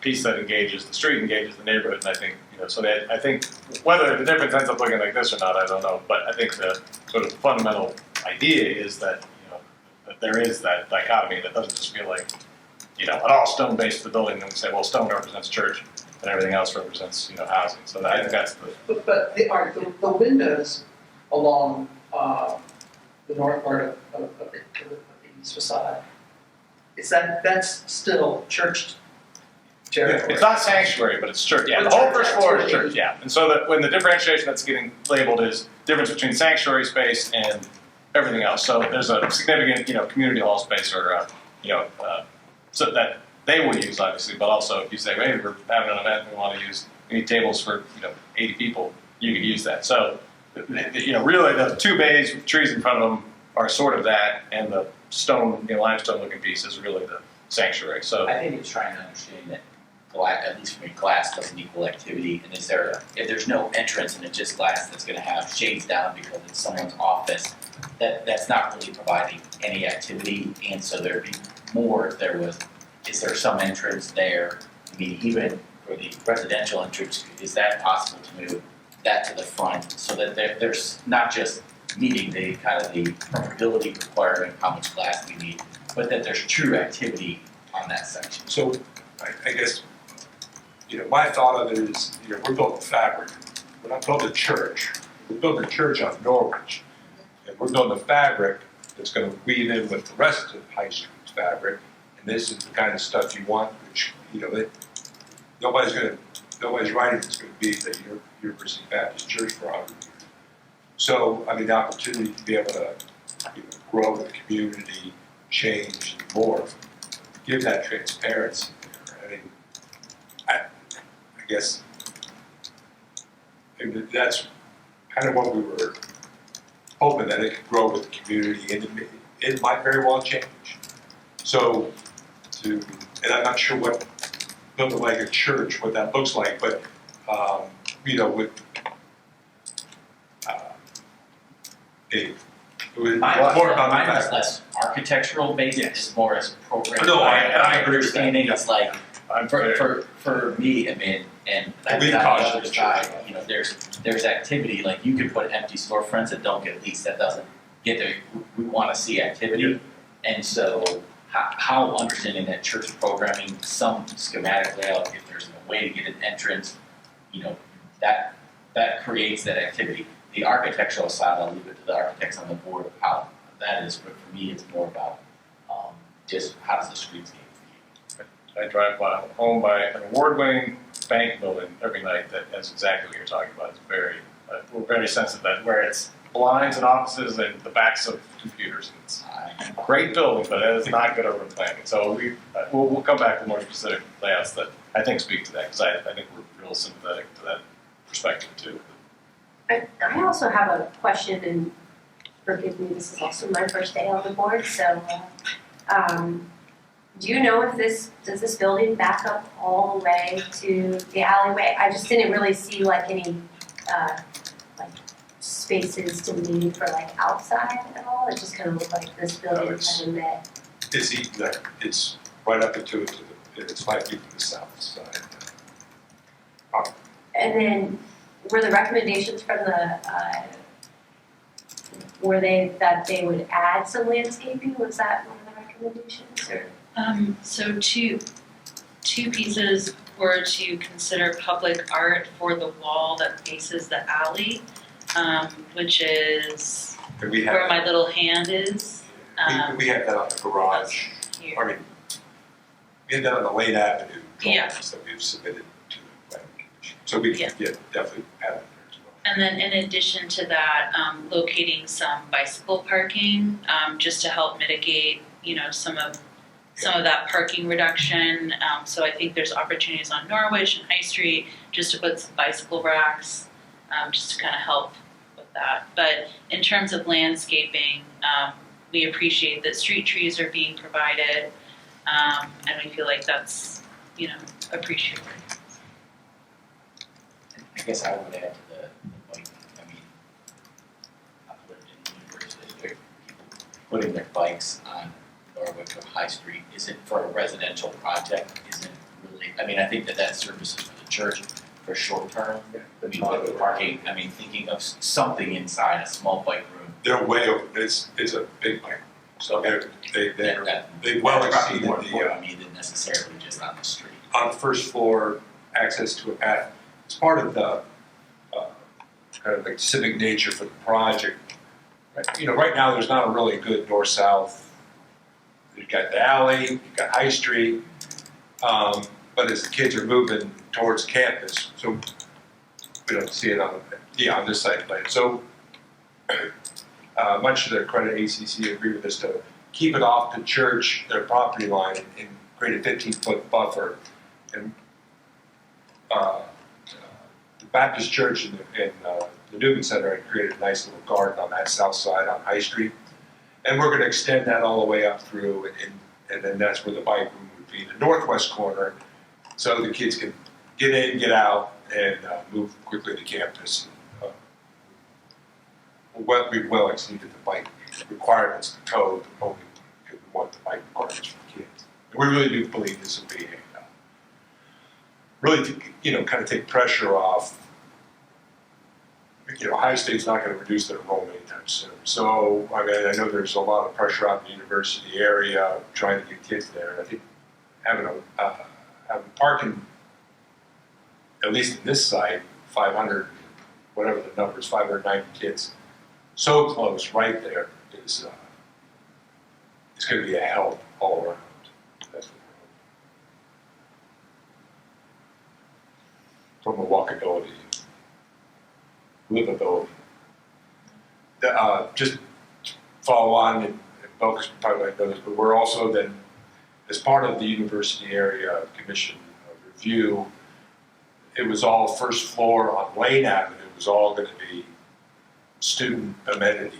And, what we're now suggesting is a little over 2,000 square feet on that southeast corner, kind of the alley in Lane Avenue, is generate some retail and or what we can generate there. So again, not just the student centers activating that High Street, I mean that Lane Avenue area.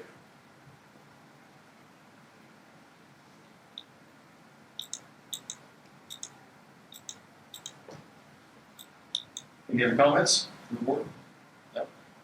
Well, thank you. Helpful. Very helpful. Thanks for coming in. Thank you. Okay.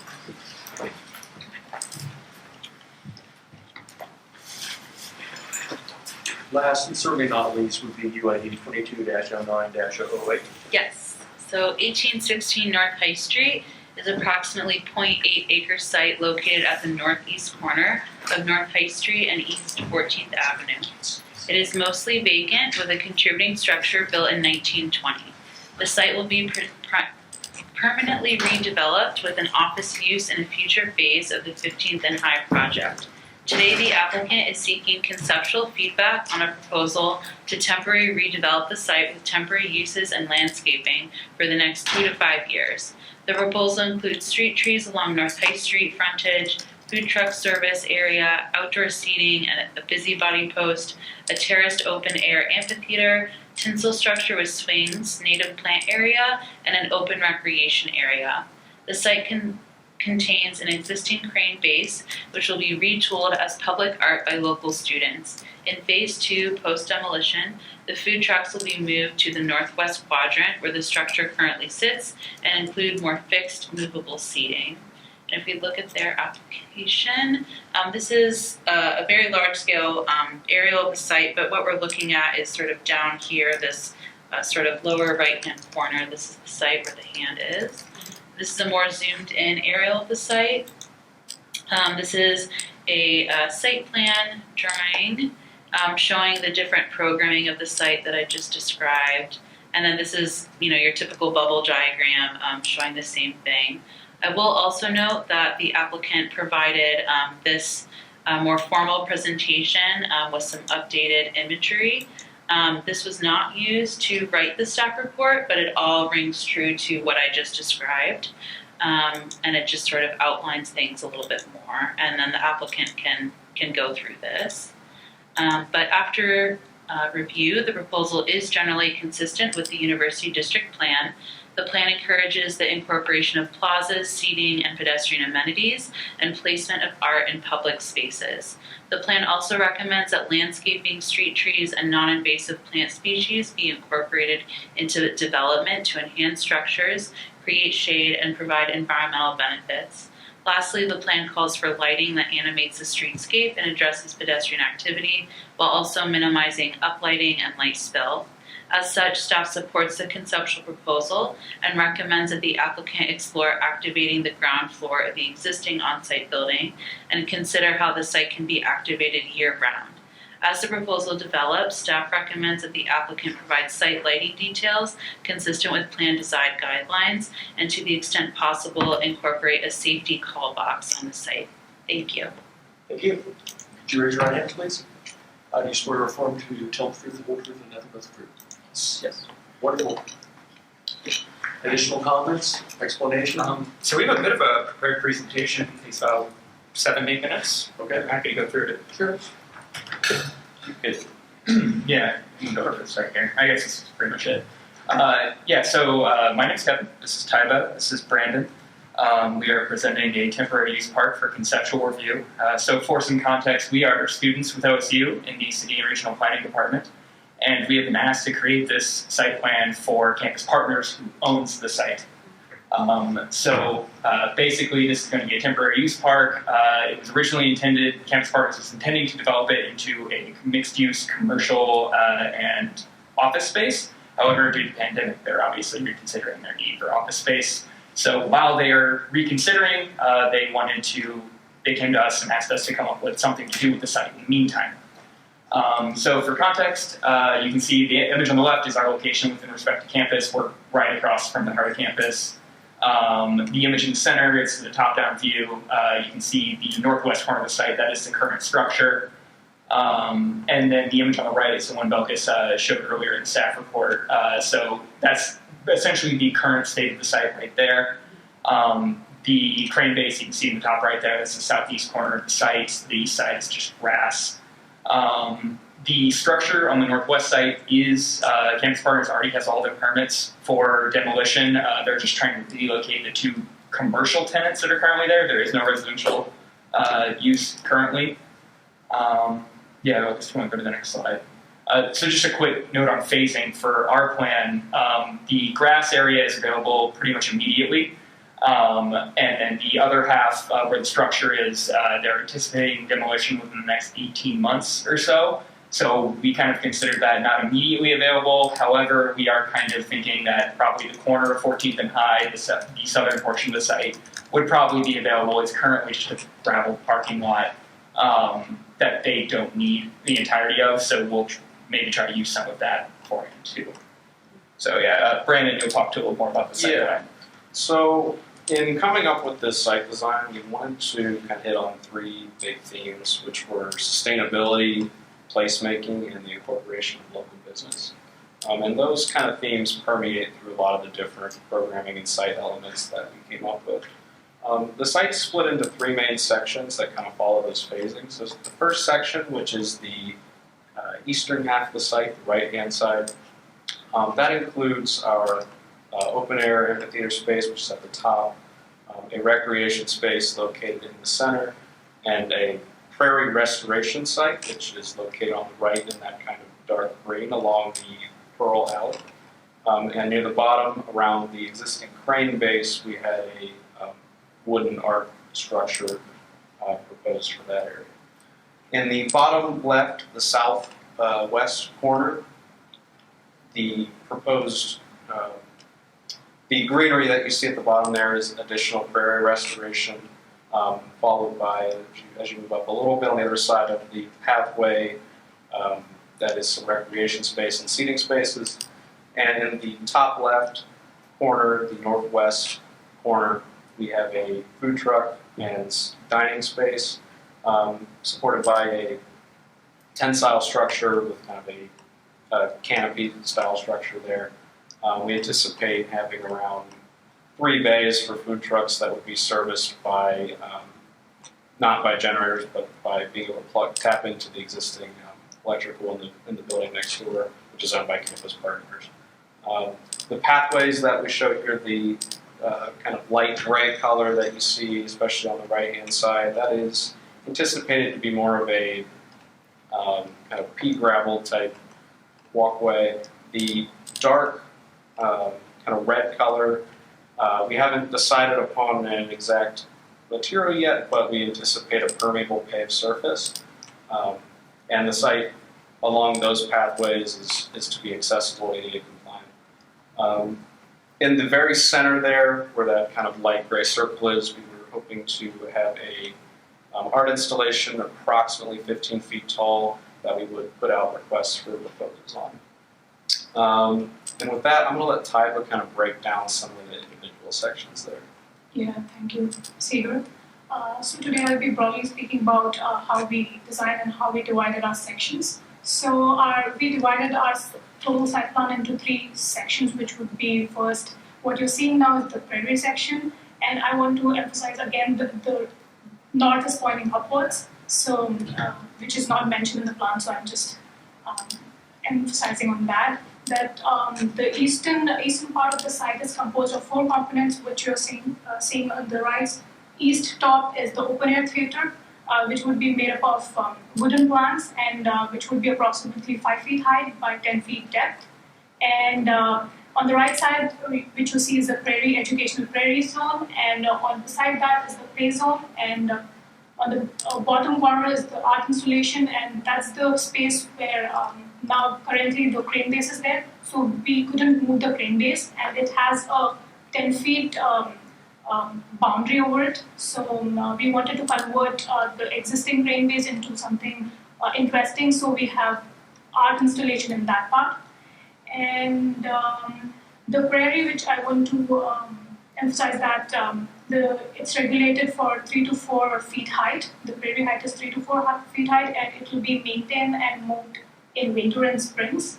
And it will have the name placards, which would be 30 inches in diagonal and 4 feet of height. And the play zone, which you see on the left side, consists of cornholes and tetherball, which will not exceed more than 10 foot height. And last, again, the circular structure which you see around the crane is made up of bamboo. We envision it as bamboo or wooden structure, which would act like a pavilion. It's basically to attract people, like an art piece. So, and we also envision our open air theater to be something like that, which you see on the right space, which would give a gathering space, and if people want to have music, any gathering, the students can just hang out there, and that's what we envision for them. Yeah, this part of our site is the south eastern side, which is the main entry site.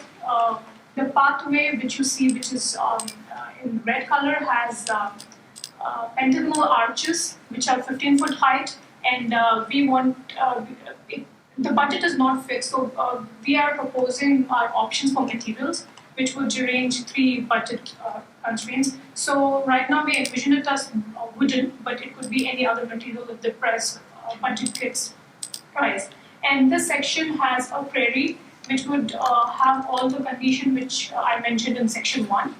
And this section also houses for temporary seating area with planters, and which are movable. So the basic concept behind our designing was reuse, adaptive reuse, and we wanted to reuse milk crates and wooden planks within boxes to make those temporary seatings, and use the help of normal local artists who can produce us that. And for alternative seatings, we also envisioned swings, which would be made up of reused tires, and which would be 15 foot height and made up of hollow metal sections.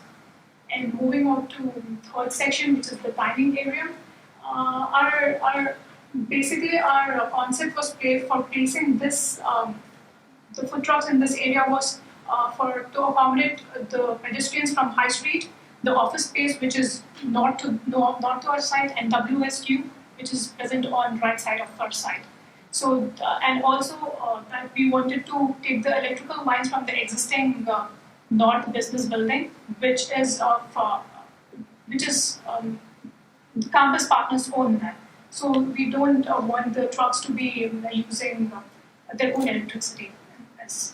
And which you see in the three rectangular structure to a tensile structure. Again, the height of the tensile structure would be 15 feet, and the space below that would be temporary seatings, which would be movable and light, which will also have planters to it.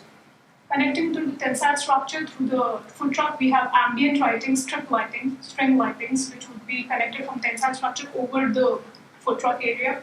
And to conclude, the lightings in all of our site would not exceed 20 feet tall.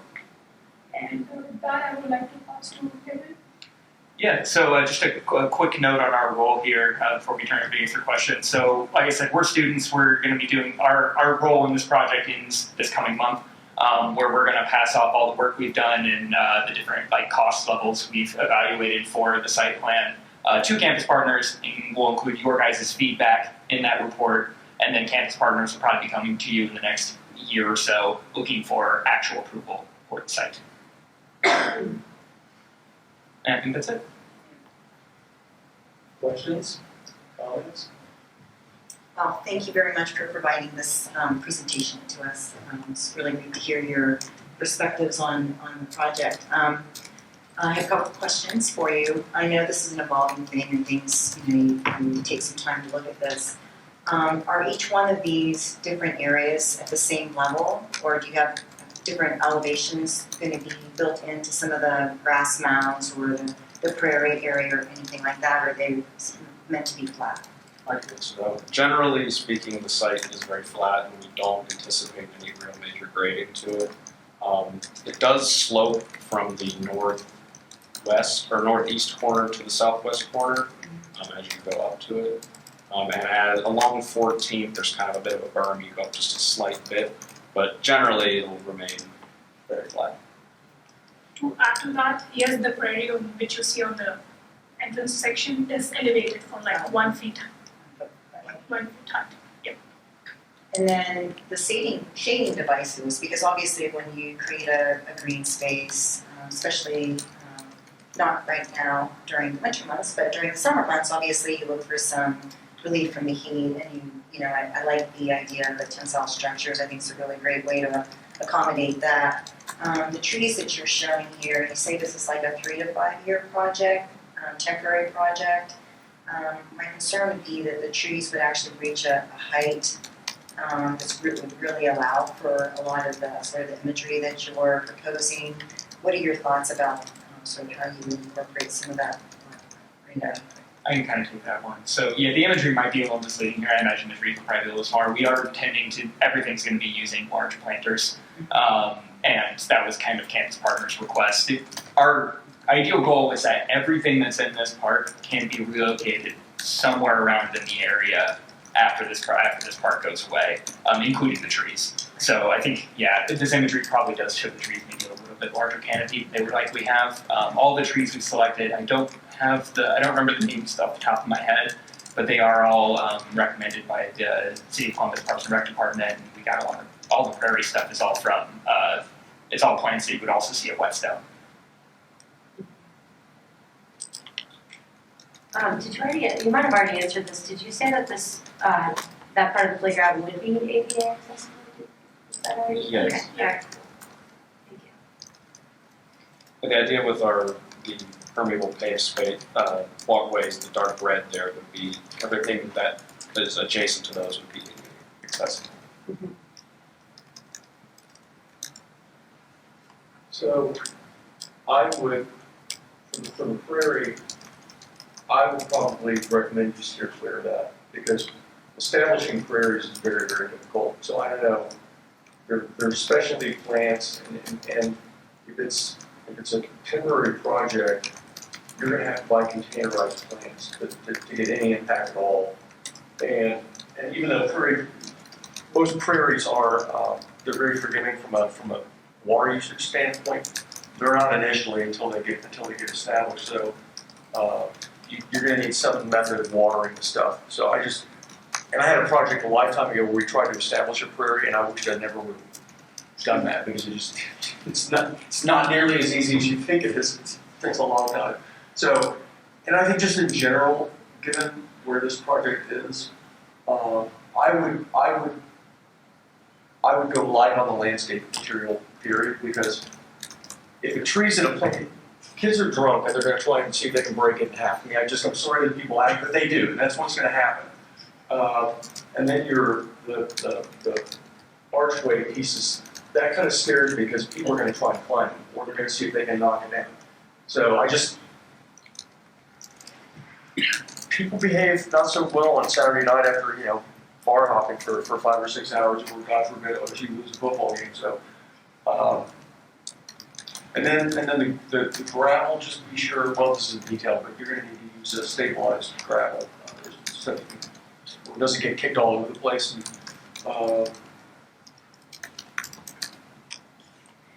I guess what I don't know, I mean, I like the notion of like movable seating, I just don't know what the SID, are they gonna be responsible for like collecting things at night? I'm just concerned about how many things could walk off on a regular basis. I mean, having movable seating associated with, I think it's a great idea, but I just don't know. I guess it could be stacked up and locked up at night. I'm really not painting a pretty picture, but. There is a plaza just opposite the building on the north of here that has movable seating. I'm just curious, do they lock that up at night? Like, I don't believe so. lock it, or Maybe some of the businesses might take some of the seats inside, but I don't believe all of them. Not in the plaza, just We did get feedback from Amanda Hostas at Campus Partners about drunk proofing the site essentially. So all planters would likely be squares to try to avoid any rolling or floating. But I definitely hear in the prairie that is interesting. None of us here were on our specific greenery planting team. We had a sub team for that. I believe they were intending to get they weren't going to start from seedlings. They were going to start from restart from plants. But that is really good feedback either way. If that is something that's exceedingly difficult, we'll include that. Well, I mean, it's a couple of things. I mean, it's maintaining it, and again, it's so if it's Could it be more sustainable? best case scenario, it's going to take a year for things to really get going, and then the things can get torn out. So I would be very selective about where I put plant material and how it's done to. I would just try to minimize that. I mean, it looks nice on paper, but it's just getting it established can be very challenging. So. I would also be intrigued to know potentially how this music could even be. You have such a great spot right here where this is, I actually just was photographing at WOSU just recently, and so I walked past this part, so I am understanding the eyesore of it, so I really love this proposed plan of having a meeting space outside. I think that this is a really nice place where I know students are typically trying to seek, so I think having the shade element is really nice. That you had already kind of brought up, but I agree with trying to figure out some way of it being self-sustaining to see if somebody's not out there watering it, is there a rain collector, and that shouldn't take too much time to kind of set up in a sense. But I really like the direction of where this is going. I really think that the maintenance and vulnerability issues are maybe greater in a non-permanent site than if you were building this permanently, because there will be the temptation not to replace damage, if it's only short term. So I think Carrie's points are really important. That's great to hear. We have been in discussion with the SID about doing some light maintenance. I know they handle most of a lot of trash removal in the area, so we have discussed with them. I think we have talked about some other. I wish we had that team here with us so we could have more. For more extensive plant maintenance, like a prairie would require, probably more than the SID is actually capable of doing. I believe we did price that out, but I don't have that information in front of me. That's all really good information though. I didn't think of the temporary use part in the case of things getting broken. What's the point of replacing them? Yeah. Human nature to think that. Yeah. A few other things too. Obviously, trash is going to be generated through the food trucks. A really creative way of understanding how that's going to be maintained on the site would be something you want to consider. Also, I don't know if there's any dog parks in this area, but people are always walking their dogs. Might be something to consider for this area that could be something really welcomed for this particular site. And so and that kind of gives you another element. And then I'm I'm a huge fan of cut and fill. Use what you have on the site to generate other things on the site that creates interest or boundaries that you don't have to use a built structure that somebody's gonna knock over or do something with. So that might also be other opportunities for this particular site to enhance it.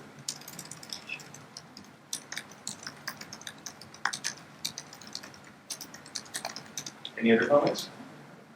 Any additional questions for us? Anything comes to mind immediately? Maybe with lighting, when you specifically mentioned that lighting should be considered, I would really love to know what aspects do we need to consider and what detail do we need to go into lighting when it comes to approval. That's a good question. I can speak to that. So sometimes applicants will have sort of a site plan, and then it's called a lighting plan. So it'll show, from a bird's eye view, what lighting types are going where. So for example, if you're proposing string lights, well, they'll show 2 dots where the poles will be, and then a line to show where those string lights are going. And then cut sheets or what do they call? What's another word? Cut sheet?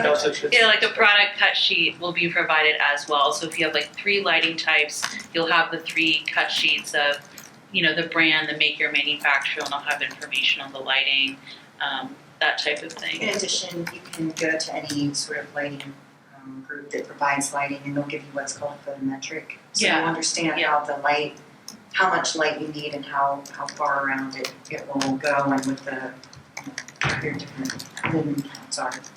But I do think that's the challenge of It is very temporary site like challenging. this with multiple zones and being able to do lighting cost effectively. I mean, obviously the cheapest is, Solar. light bulb or a light bulb that lights up, but that doesn't create the ambiance of what these multiple zones are, but how you create that lighting without having to run an underground conduit, without having to provide the electric for it.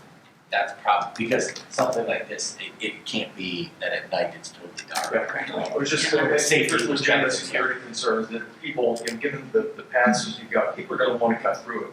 And I have no idea how extensive streetlights are around here. I'm guessing on, is it 14? And obviously High Street has them, but it'd be interesting just to walk out there after it's dark in the northeast corner and just get a sense of how dark is it. I mean, so. We have that Starbucks right there, Yeah. right? Well, you have the Starbucks is completely lit up and the OSU sign is lit up, but. We talked to OSU and some of the employees expressed concern about their safety needing, especially when it's dark like it is right now. Yeah. That's definitely a concern. But I think the space is lit because of the WSU and this commercial building site. Yeah. A lot of light coming out of it. Yeah.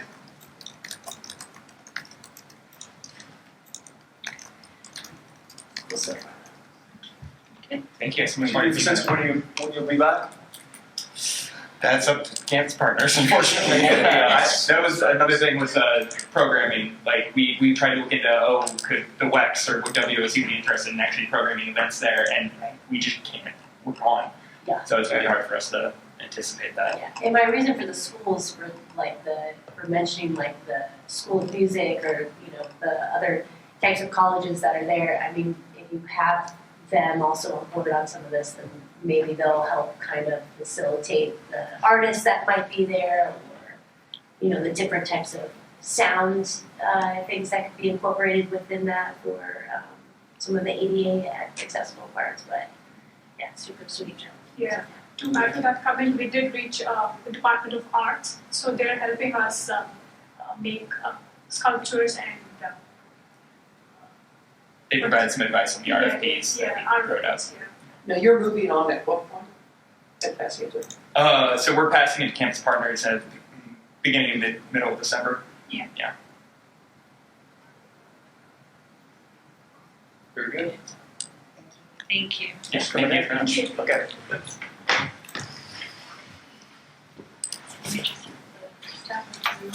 Yes.